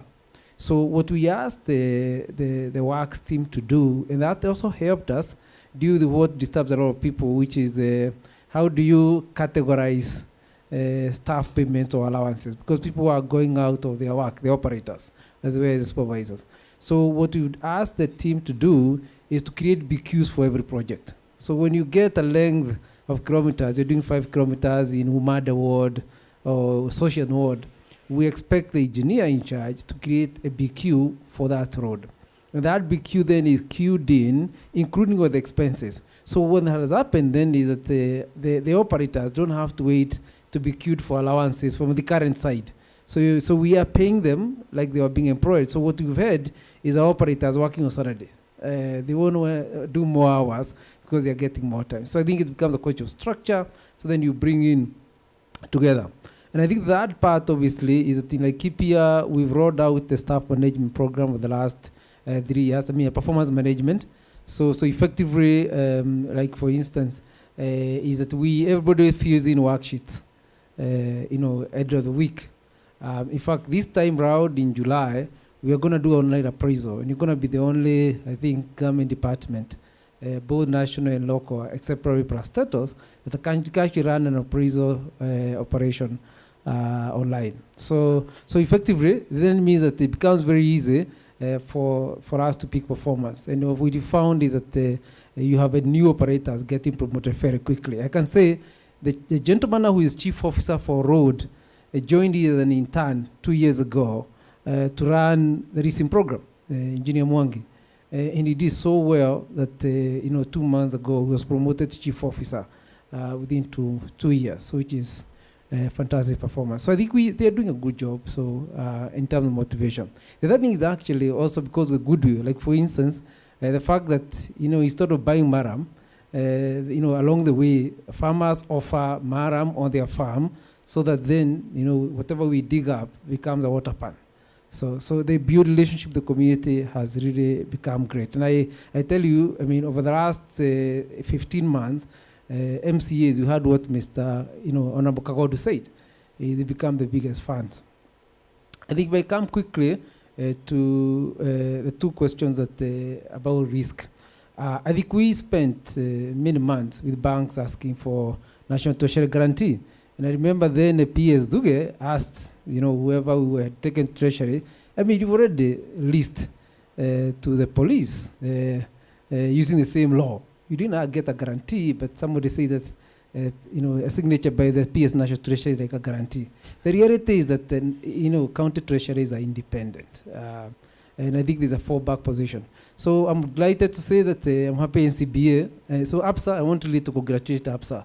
I wonder why they're here, because APSA came through for us. I mean, after trying many banks, I'm happy Marete or NCB has come through. So I think with Isuzu, we are getting 20 parts from Isuzu next month, funded by NCBA, which is fantastic. And I also want to say, I mean, which is great, RentWorks and RentCo. RentWorks, I mean, we didn't mention a lot about vehicles, but I can say RentWorks got 19 double cabs. Isuzu, Toyota Hilux double cabs from Toyota. The only thing is that, it's very interesting about optics. Politics about optics, so we talk about the things. That's why you see politicians always launching things. So the roadworks obviously attracts more attention. However, I think what is important for us, particularly for vehicles, is to link vehicles performance management. So the worksheets, like for instance, the system that runs the worksheets goes online, and then you can be able to upload that performance management, and the drivers can see they are being well rewarded. And then also in terms of claims, so it's quite some work to do in order to show the value of vehicles. Because you see, when staff can't move, then they are frustrated. And I want to appreciate that were it not for RentWorks and RentCo, who actually bid for the works. I mean, actually, because a lot of lessors perceived counties as high risk. And I did want to appreciate that. And the last one, which is about the streamline process, it's a lengthy process. And I think one of the things we've been asking, and hopefully is going to come up with a policy conversation, is that, the deal breaker is funding. Procurement is the easy thing. I mean, we got documents from Treasury, worked on them. Now, as Governor said, we have refined the documents we had, the ones used for both for procurement as well as a contract. And I can say, like, for instance, the contract we're going to sign with Isuzu this week. I mean, we only got, I think, how many comments? Because we refined it over time. So effectively documentation to do. But I think what we should do, in my view, is use a supply list. The supplier branch list. Already, there are contracts already with a lot of vehicles. So instead of the county, or not just county, any government agencies going to do another open tender, I think we should be able to start from the supplier list. The good thing is that lease price in schedule indicates the government price. So effectively, we don't expect you, as I saw, to offer any price above the government price. And I think were we to shorten the procurement process and then put on because the rest is maintenance cost and the cost of interest, then you can get bankers competing on price, which is the interest rate, as well as the other big difference is the residual value, which is where the resource you do. Then it will be possible to move faster from start to finish. And I certainly this is the right thing to do. We are very delighted that with the issue about local content, in Laikipia, we just gotten approved BJ50, which is locally made in in Nyahururu. I can tell you the rims for BJ50 are made by Mr. Jogu in Adasagak. So Mr. Gadesha in the list. So in fact, we've taken 2 years. So last week, KEBS approved BJ50, which is our four-wheeler tuk-tuk. We have invested as a government. So effectively, we expect that to be on the next list. Because we want to buy, we want actually to lease about 15 of them as government. And we want other governments to do. So I think the local content is important. The other item we had included in our TEDA is the training of, upgrading just the technology of our, VCT. We selected Nyahuru Nanyuki. We are delighted now that, that was slow because I think we didn't take all the vehicles or the items that we had contracted for. But I'm delighted that this new NPS program has now gotten the dealers to want now to complete that exercise. So thank you very much. Thank you, Mr. Giduku, for that elaborate insight in terms of how it's actually working within your system. And maybe as a follow-up to you, Johan, on that, given that you're supporting them, and going back to the follow-up question that we've just talked about in terms of assisting the lessees meet the objectives of, say, whether it is local content, performance improvement, motivation for your staff. How does that look like from a negotiation point of view? Are you willing as a lessor to include those incentives, as has been suggested, to Mr. Githuku for good performance and non-misuse of the assets? Thank you, Jay. Again, just for the attendings, thank you for attending and making this webinar possible. I'll get to the question about rewards later. I just want to, for the attendees, just give you the benefit of understanding how the leasing program can actually assist your business. We're fighting here with, firstly, service delivery and then a lack of budget. And let's see how we can overcome that. So let's assume you have a budget of 10 million shillings for the year. Now that would typically buy you 2 vehicles, and let's assume it's service vehicles for a county or for national police. You will be enabled to put 2 vehicles down for service delivery in your county or your government. For the same amount of money, for 4 years, we can enable you to give you 8 vehicles in the first year, which basically gives you 4 times the amount of service delivery in year 1. And that is where the difference comes in. Now, it helps in the sense that there's service delivery, there's police presence, there's a lot of benefits that come from the security. From a county perspective, county revenue, that increases. There's more service delivered as well. These vehicles are now maintained and they're insured, included in the cost, which means we don't have vehicles sitting in garages waiting for red tape, for maintenance to be approved. It's all maintained, it's all taken care of, it's part of the process. Which then again brings us to local content, which we know is the question of the hour. Bear in mind that due to the high quantity of used vehicles coming into the country, it's extremely difficult for manufacturers in the country to locally produce, because you need to have economies of scale. Now, if we can push the government and the county and the parastatal leasing programs, we will thereby increase the numbers of vehicles sold in the country, which therefore makes it viable for the manufacturers, for the tire manufacturers, for all the peripheral services to bring quantity and manufacturing back into the country. So we wouldn't need to make these imports in the first place. Back to your question, there's a lot of leasing objectives and incentives in place. We've seen it on insurance rebates, on good behavior, having a proper tracking unit with proper reports in your vehicle as well. Yes, that can be accommodated, whether it's driven by the driver or whether it's driven by the lessee, the user of the vehicle. These can always be incorporated into your leasing program. Correct, yes. Okay. Yep. Okay. All right. Maybe I can throw some questions to the audience for our panelists. Yeah, there's one here.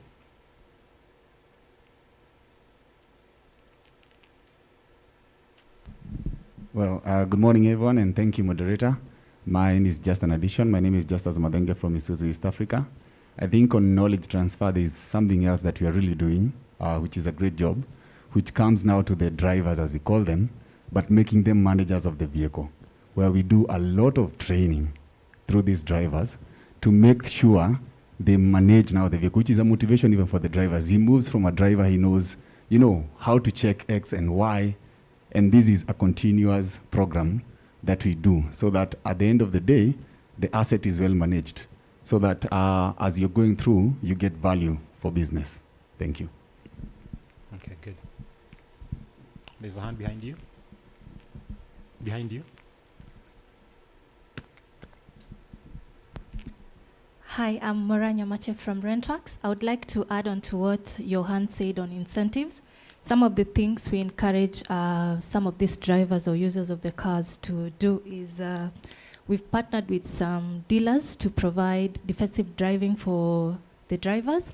This actually helps them outside the office to do whatever it is that they would like to do. And also we've encouraged some of these guys, in the event, end of the lease, you're given first priority to buy the car.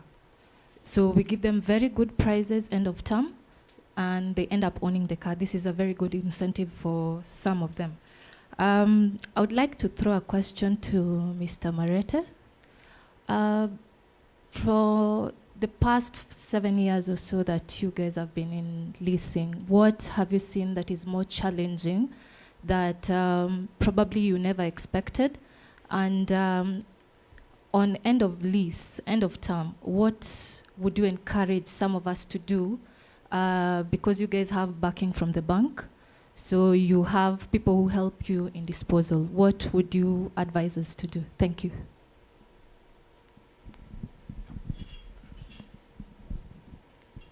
Thank you so much, Mora.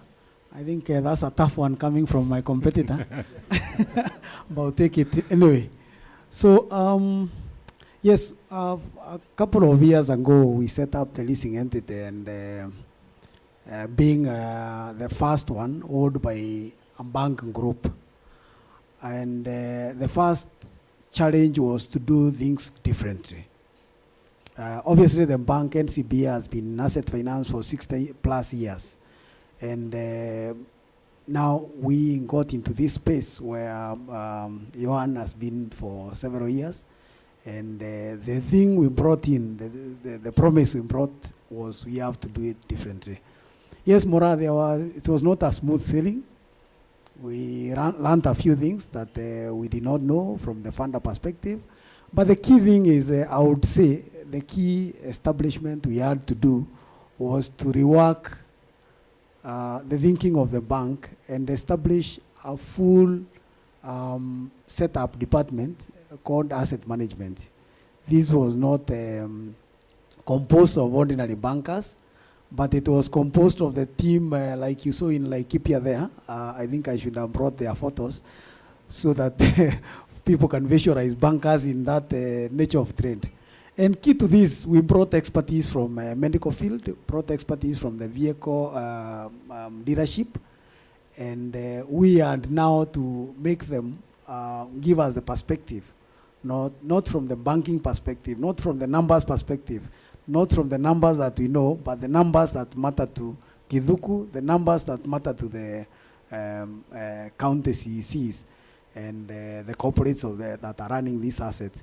So this is something we had to do differently, and we realized with time we got the benefit of that. The investment was heavy because we had to get into maintenance of medical equipment, which is not the core expertise of the bank, and I would say we run it assigned. So the leasing entity runs separately from the banking entity with Chinese war, such that whatever the bank does, the leasing entity does their business, the bank does their business. And that's why it was possible to set up that kind of operation. And what have we learned? Yes, towards the end of the lease, this investment paid off because the care that these assets have been, the well taken care of assets, obviously fetch a better price in the market. And what that teaches us is that now it removes the perception of risk from the bank perspective. And we are able to be more aggressive on residual values, and in return, give the lessees lower rentals. And I just want this information to the county people who are listening. For every, if a leasing company is more aggressive on residual, obviously based on the maths of having a secondary market for this particular equipment, which is a factor of proper maintenance, for every capex you do for one vehicle, you do OPEX for 3 to 4 assets, depending on the maths of the residuals and that the leasing company and the financial will agree on. So that is one of the lessons that Mora we've taken. We've learned how to manage asset. It's a new skill, but yes, it's paying off. Thank you. Okay. Any other follow-up questions? Maybe just mine, just have an additional question I'm seeing here, and this probably to Mr. Kituku. Again, it's tied to the issue of risk, but I think we've addressed that quite a bit. But this specific question is regarding the lease tenures. Obviously, most lessors would be wanting to sort of see how the tenures are running throughout the contract. So as an example, right now, you're saying that you are negotiating about to close a lease contract. Has that been an issue when you are having those conversations with the lessors, that is a question mark in terms of the tenure, given that it's coming to an end of term? Okay, thanks. I mean, that's an interesting one. I mean, 2018, 2019, this is a stretch thing. I mean, ordinarily, when you sign a deal with the lessors, which is for this, which is Johan and his colleagues, it's really none of our business. And that's what the treasury team used to ask me. Kiduku, I mean, you signed a lease, an agreement with the lessor. Why are you involved in their banking business? But you see, we got to a table, which is unusual, because, Johan came back and said, Rentworks and Rentco came back and said, there's a county risk that you need to deal with. And I think the issue of tenure was there. So, frankly, even in ABSA, I think the matter went all the way to the board, whether they can lease beyond Derito, Governor Derito. They said, okay, we trust Derito. so I think we can give him a chance. So, and then I think ABSA set up a certain figure and said, okay, we're going to give you a year if you know, let's see how it works. So we couldn't get more than, the 200 million, of which we wanted more. And the question, so we said, so over time, I think we've gotten to educate and people have become comfortable. So, for instance, we had more schedules. So I think all the schedules are running beyond 2022. And I think part of the reason why we did even to create regulations is just to ensure that we ring fence. In fact, in the Laikipia lease regulations which have been copied by Kiambu, is that there is a clause that those regulations can never be repealed as long as there's an outstanding lease. So and I think that was useful. So over time, without repeating, is that they become more comfortable. Is the reason then you can see Mr. Marete is comfortable, lending next week. Because that's it. That will be. The other thing is 5 years. We lengthen the tenure from 4 years, which is the usual, to 5 years, on the basis that our vehicles are not moving many places. I can tell you, I think we are doing better in terms of hours, but I think in terms of vehicles, we'll probably some vehicles of it don't move as fast. But the good advantage, the good thing is that you got 120 to 160,000. Last week, I think there's a vehicle which has done 80,000. Kilometers, and others have done 20,000. So I like the platform that Gilbert has in terms of just being able to know which vehicles are more utilized or less utilized, and you can circulate them around across different departments. Because the key also, which I think Governor, I don't know if he mentioned, Morongi, is that when we join government, the usual thing has been, not just across government, as you allocate money for buying vehicles or equipment, or the ICT. Right now, ICT, including medical, we've actually issued a tender for medical, it's just that we have not awarded, and I think we're going to award next quarter. So the key thing is that the specific departments allocated money to buy assets. So one of the things we did was actually send a supplementary budget to the Assembly, I think in October 2017, in order for us to consolidate the money from various departments within the Department of Finance and create a vote. So even though then the user departments will be infrastructure, for instance, or across the 8 departments plus some of the parastatals, the FAD manager is chief officer in charge of the county treasury. So hopefully, I think I'll probably answer that in terms of operations. It's gotten better over time, and I think we're going to get better. Thank you very much then. Any last minute questions? It's now, we've got about 20 minutes left before the program runs out. So I'll probably just dedicate, maybe go through the panel members. Just a few closing remarks before we go on to the next level for so probably just start out with Johan, then come up this way. I'd like to start just to add on with Kituku just finalized on. The question about tenure. Yes, it's always a debate as to how long the lease should be. What is the most effective term? Please bear in mind that the benefits of leasing is not just capital formation or access to capital at a cheap level. It's also ensuring that you have the best equipment at all time possible with the least amount of downtime. So yes, I think it's been mentioned before by the governor as well, is that we're going through a learning curve, and we passed that hurdle. But it's a question of balancing what is cost effective and what is effective. And I think that's something that will keep on improving over time and needs to be measured.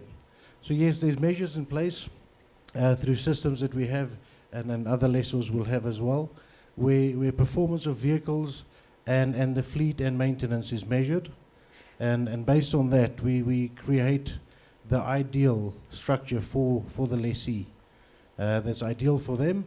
There's different working conditions. Obviously, you get for instance a pickup that's used up country, and you get a pickup used in Nairobi. There's different kilometers, there's different conditions. So you need to structure the lease to the lessee's benefit, and that is where the key comes in. Thank you very much. Thank you. Robert? Thank you very much. I want to start by talking to the people who would be online thinking about, or in this room, thinking about being lessees in the near future. And the key thing is you are in the core business maybe of running a corporate, you are in the business of running a county. The measure, the expectation of the stakeholders is not about how many equipment you own, but it is by what do you deliver to them, what do you deliver to the constituents, what do you deliver to the people in your county.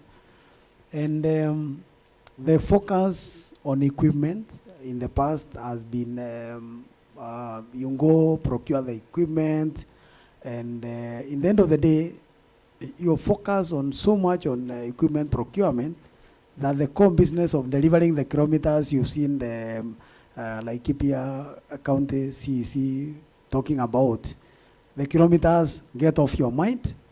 And Githuku has talked about, talked about a key thing of staff and delivering beyond what is ordinary. So we've seen equipment trying in a workshop for ages without delivering what they are expected to do. So aligning the equipment procurement with usage can be achieved through leasing.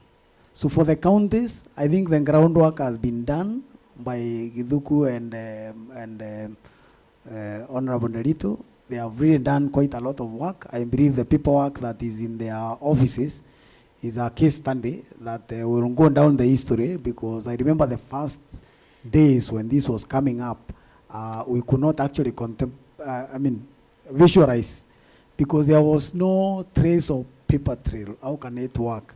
Even the financials, I'm sure Githuku must have prepared all the papers that Barclays were able to present somewhere and get the first approvals.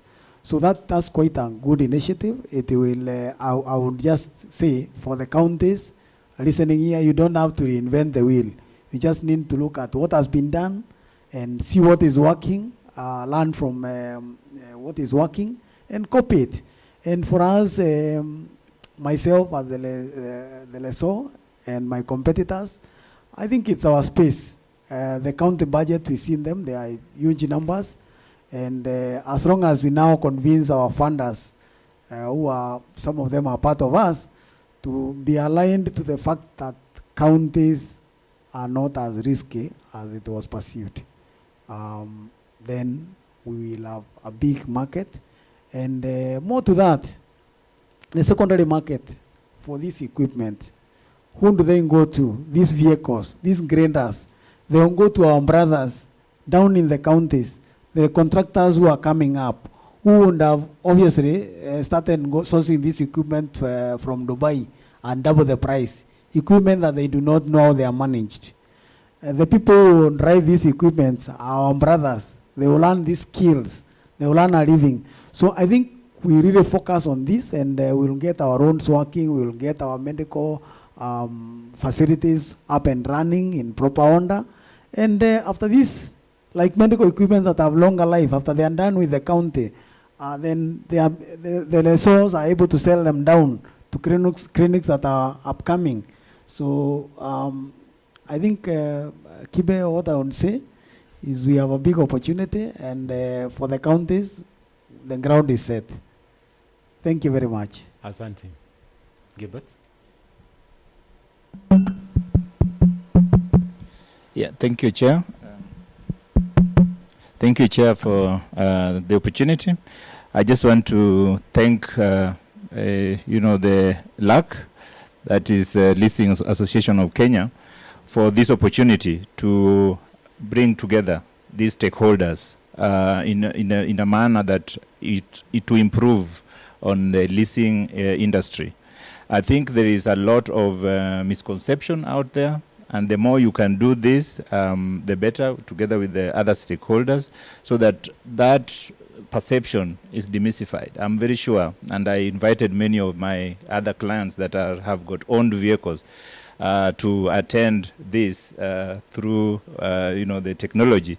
I believe they are attending and probably have gotten something out of this. The more we can be able to do this, the more then the leasing can be able to penetrate even better in the region. Technology is here with us, and any project that we encounter and we leave out technology, then probably it will never go very far.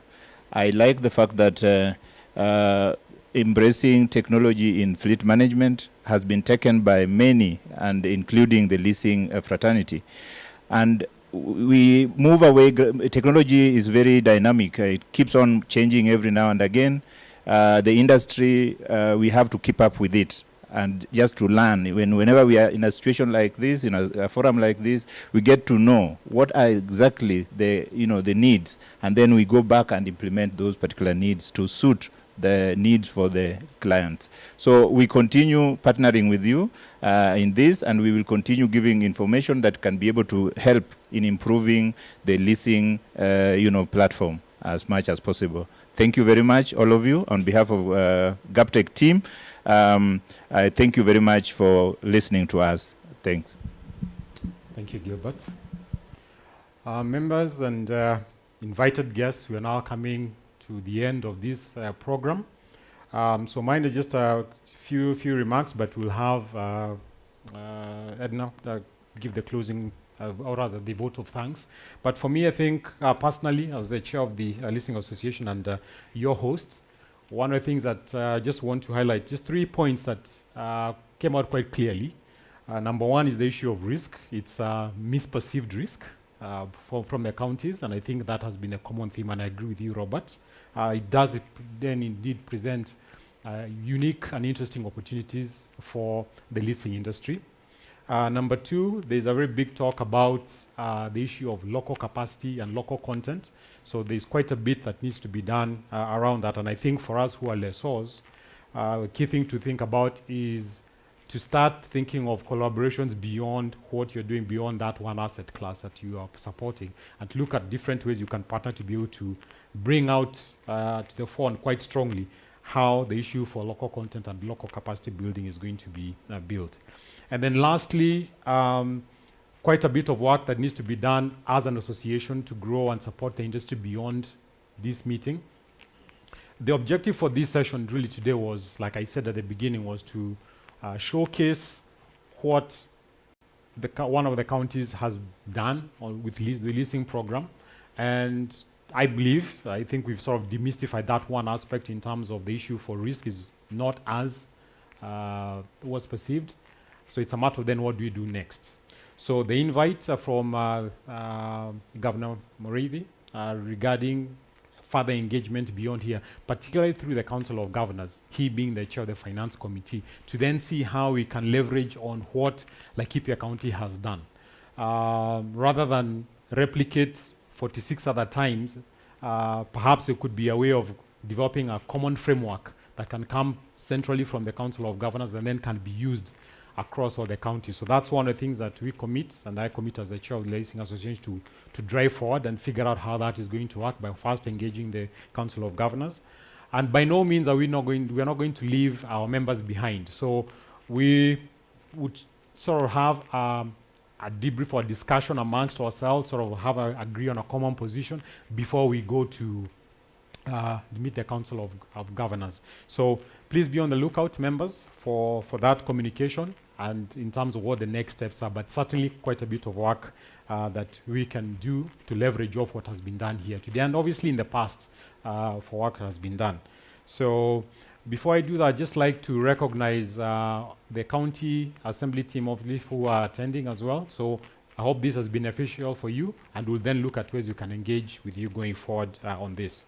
Then lastly, on my part, just want to recognize the board of the Leasing Association, because obviously this has taken a team effort to put together, and obviously listening to the different requests that have come in. And like I said, the association is made up of practitioners.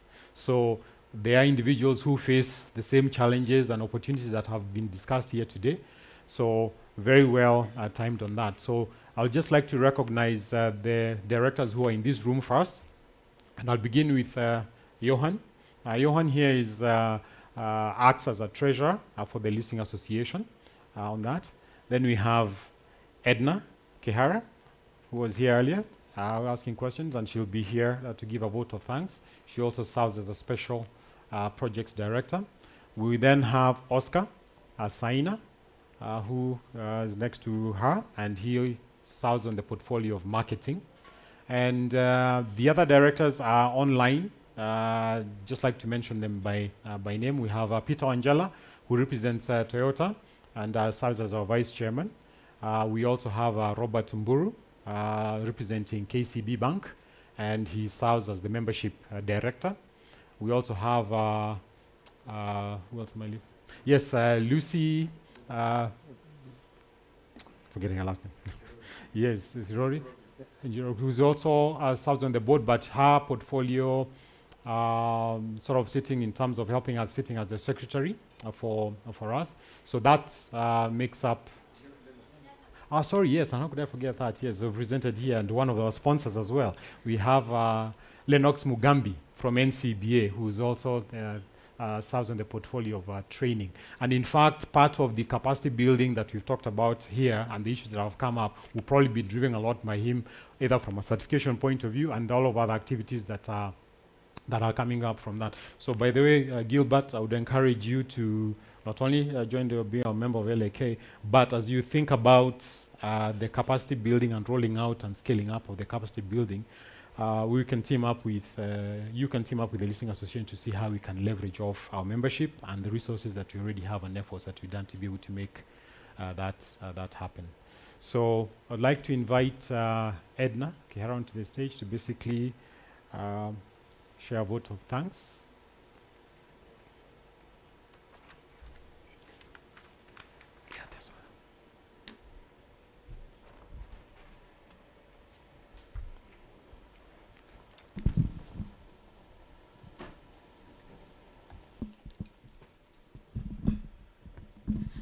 Thank you, Kibe. I think mine is a very pleasant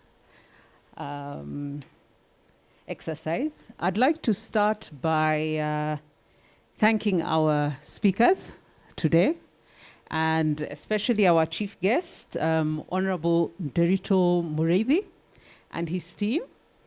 And I think, Oscar, you helped me out in handing out something. And we'd also like to give a token of appreciation to him. And Githuku, if you could please accept that on his behalf. Thank you.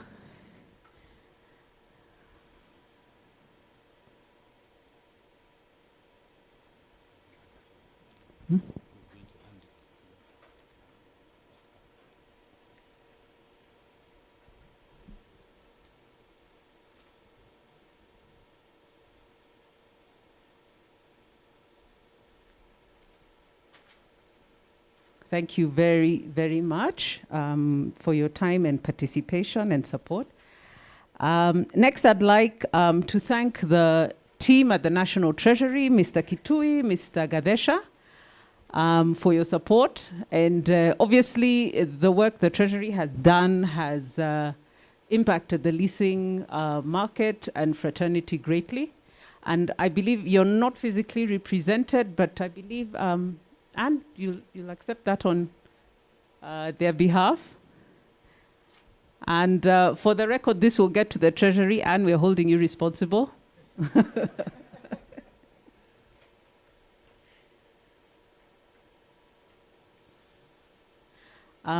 We'd also like to thank, before I go to the sponsors, I'd like to thank Gilbert. Thank you very much, Gilbert. And I don't know if you're going to end up going down there or our service providers don't often get attention, and we're grateful, Gilbert, for the support you have extended. Thank you very much on behalf of the Leasing Association. To our sponsors, our platinum sponsors, they're on stage. We'll start with Robert Marete. Thank you very much for the sponsorship and for speaking and sitting on that stage for the 3 hours. Thank you very much.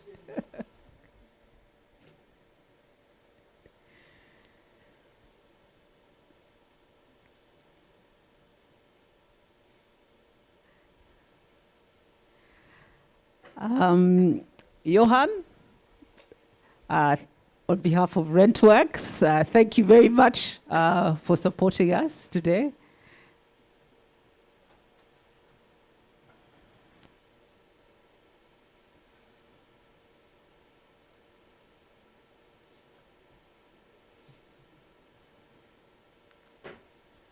Thank you. So on behalf of the Leasing Association of Kenya and its directors and membership, I'd really like to take this opportunity to thank once again the speakers from the county government of Laikipia, from the National Treasury, and of course, Gilbert here from GapTech. I'd also like to thank our sponsors, our platinum sponsors, NCBA Bank and Rentworks. We are grateful for the support. Our gold sponsors, Isuzu is physically represented here. Toyota is online. We really would like to thank you for the continued support of the teams on the ground, as our members, and people who help us along this journey. I'd also like to thank the organizers, MMP. I can't see from here if Peggy's there on the ground, and the team from Kempinski, the technical team on the ground. Thank you all for all the support. And also, I'd like, I'll come to the Secretariat last, I think. All our participants here in person and online, we'd really like to thank you for joining us this morning. This event would not be possible without you. So we are grateful for that. Last but not least, I'd like to thank the Secretariat, represented here by Mira and Mary. And they're not least because moving forward, I believe they are our key contact points for all stakeholders here today. Anyone who wants to join as a member, anyone with any questions, we do have a Secretariat. And our email address is info@lak.co.ke.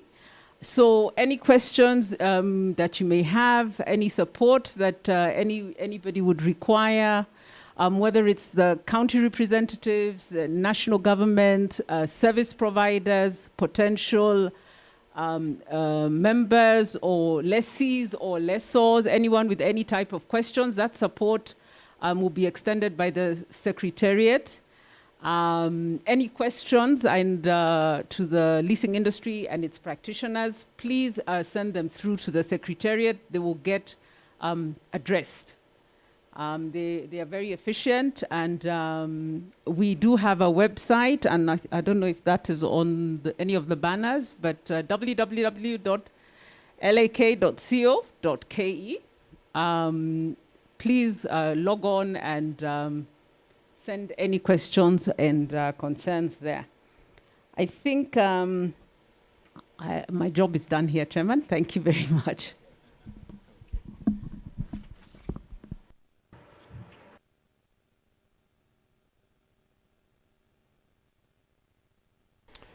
It's exactly 12:02 by my watch, so we have met our objectives, and we would like to release you all to go continue the rest of your days. So thank you once again for your participation. And for all those who are online, thank you once again. And we look forward to further engagement with you through the association. The Leasing Association has been indicated by Edna. And we look forward to seeing the next steps in terms of growing this industry to its greatest heights. So thank you once again. God bless and have a wonderful day. Thank you.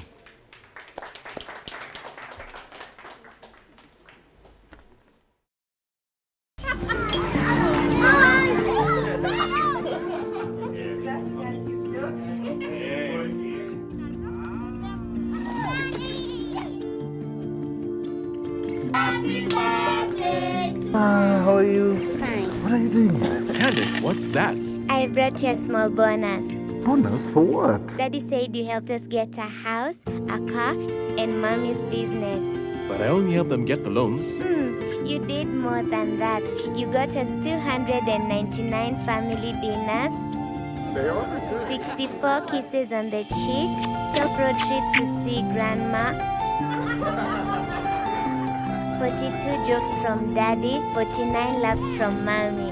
In over 60 years of dealing with numbers, we've learned that the numbers that matter the most to you are the ones that matter the most to us. NCBA Bank. Go for it.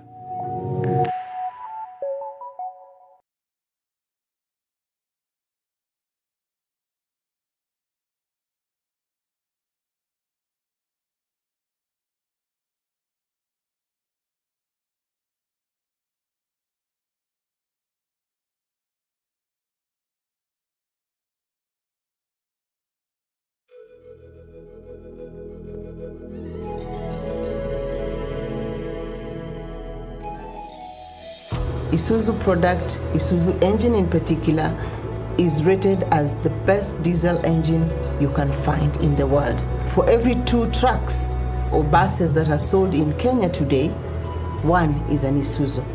We command about 45% of the total market for commercial vehicles in this country. And this is because of our customers and us producing products that really resonates very well with them. The future of our business is changing. Our customers are growing. Humble customer that I started to sell 1 truck when I was first employed in this company in 1995, today has a fleet over 200 vehicles. And our responsibility as a company is to try and understand what are those emerging needs of our customers. And that's why, even though they are very happy with the products that they have today, we are in the process of introducing our next generation of products, that is the 7th generation of Isuzu trucks.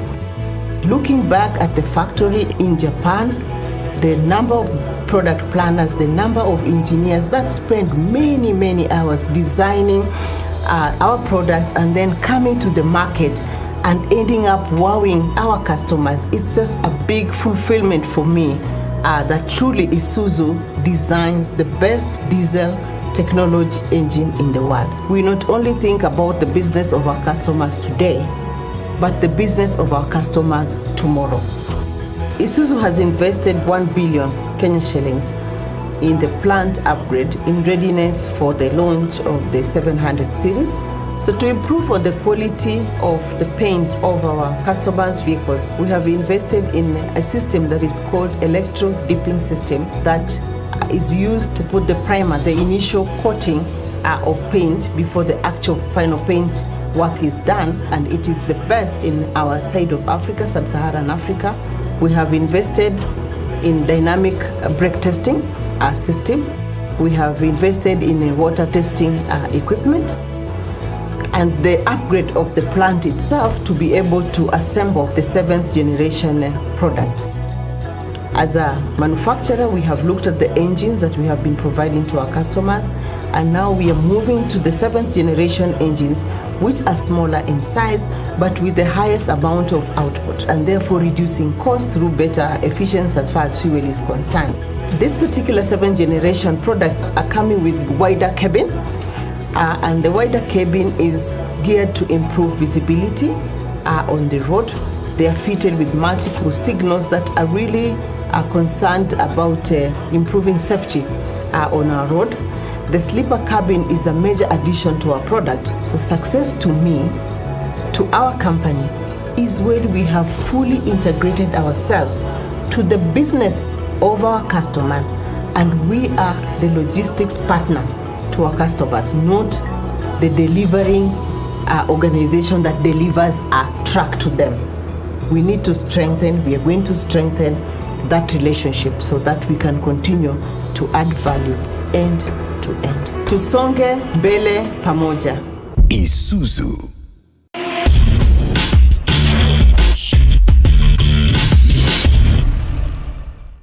As a business owner, you're in constant need of tangible business assets. But over time, their value depreciates and they become obsolete with newer or more efficient technologies. We know that ownership of assets is very important to you, but leasing assets will not only help you save money, but also help your business grow. And this is where Rentworks East Africa Limited helps you. We provide operating leases that allow for the full use of equipment in exchange for periodic lease payments. But what is an operating lease? Let's assume you have a transport business and you need to buy trucks. So instead of buying a single truck, you can lease several of them at the same cost. This requires no deposit or upfront payments, thus helping you preserve your cash flow and giving you tax benefits. What happens when your business grows and you need more or better equipment? We provide contract flexibility so you can exchange equipment as and when your need grows. Moreover, we also provide insurance and maintenance for our equipment with the lease. Being the experts in our field, we understand your needs better than anyone else and will provide you with customized leasing solutions. This way, you save a lot of money which you can reinvest in your business and do much more.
Every smart business owner today needs durable equipment to help meet the rapidly increasing demand for their products. Buying is always an option, but it requires a huge upfront cost which limits your ability to expand when required. The solution? Leasing. Leasing allows the use of the equipment for a certain period of time in exchange for regularly scheduled tax-deductible payments, which conserves cash flow and offers additional savings to your business. And RentWorks can be your partner for providing transparent equipment leasing solutions across East Africa. We'll give you access to numerous types of new and used equipment, including, but not limited to, rolling assets like vehicles for executives, fleet vehicles, vehicles for logistics, and much more. Medical equipment for radiology, dental, physiotherapy, and more. Hospitality and fitness equipment, commercial kitchens, laundry, cold rooms, and much more. ICT equipment for telecommunication, IT hardware, and more. Office furniture, fixtures and fittings. Heavy manufacturing plants and equipment. Yellow goods used in construction and agriculture. We also offer bundled solutions, sale and leaseback, and exchange or upgrade options. You can also get insurance cover, regular maintenance, fleet management, and equipment tracking services, all packaged into your lease payments to protect you from any costly surprises during use. RentWorks is a pioneer in providing excellent leasing solutions, and our sole aim is to always keep you, the customer, first. So contact us at www.rentworks.co.ke to find out how we can help fulfill all your equipment needs today.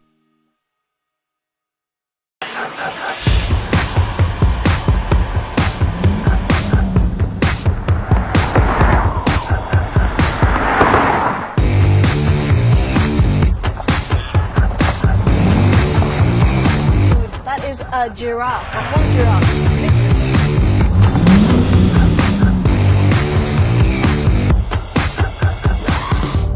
So we're in the Toyota Corolla Cross right now.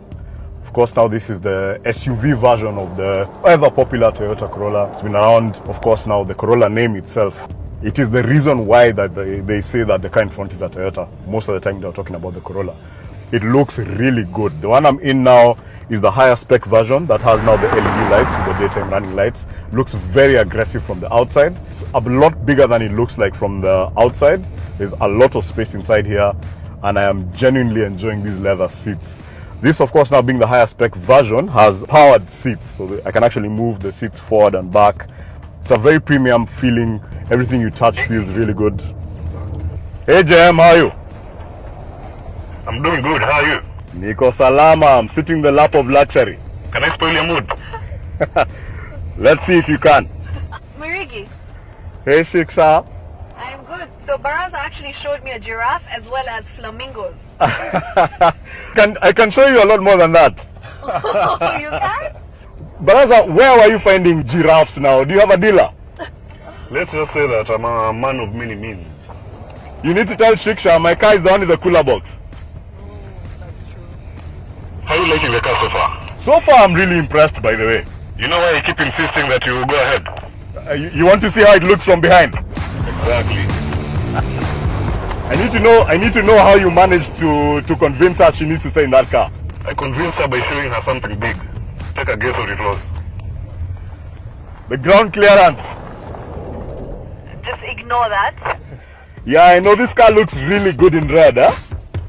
Yes, it does, but the muddy lake ahead of you looks even better. Yeah, I have to agree with you there.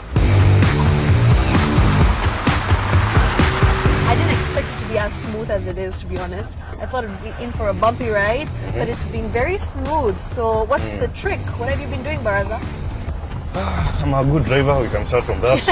But over and above that, I'm also driving a good car. Yeah. Yeah. They have something called torsion beam suspension. Oh. Even when it's taking the turns or going through the ruts and bumps, Yeah. the car stays level. So it doesn't really lean to one particular side. Yeah. Has no body roll. Body roll is the enemy of good driving. Said a wise man. Thank you. Mirigi, can we just stop somewhere so that you can pass the cool drinks to me?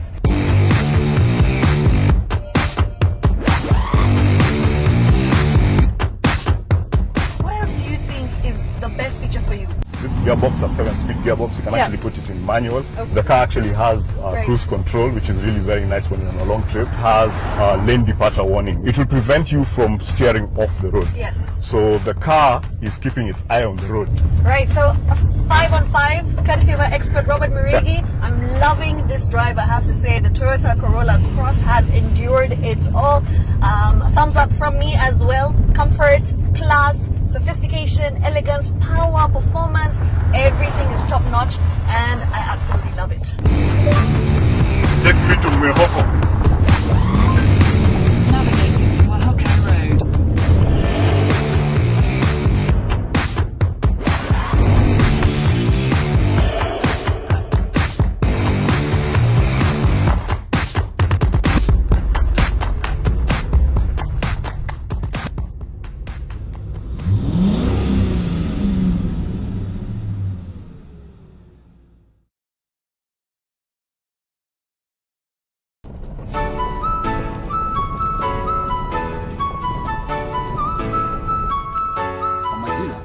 Naitwa Dragwe Kojo. Hapa ni Laikipia County, Gobet Ward. Na kama kuna kitu ya maana ilitusaidia na tunastahili Governor Delito Muriithi tuseme heko kwa yeye na MCA wa hapa ni hii barabara. Juu hii barabara tulikuwa tunaenda mbali sana.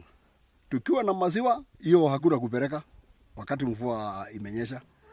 Sasa kwa vile barabara wametengeneza, maziwa tunatoa hapa tu kwa gate, inashukuliwa hapa inapelekwa. Barabara iko sawa, mimi nabebaka maziwa. Sasa hakuna kupitia kwa matope, mvua ikinyesha tunapitia kwa mawe. So benefit.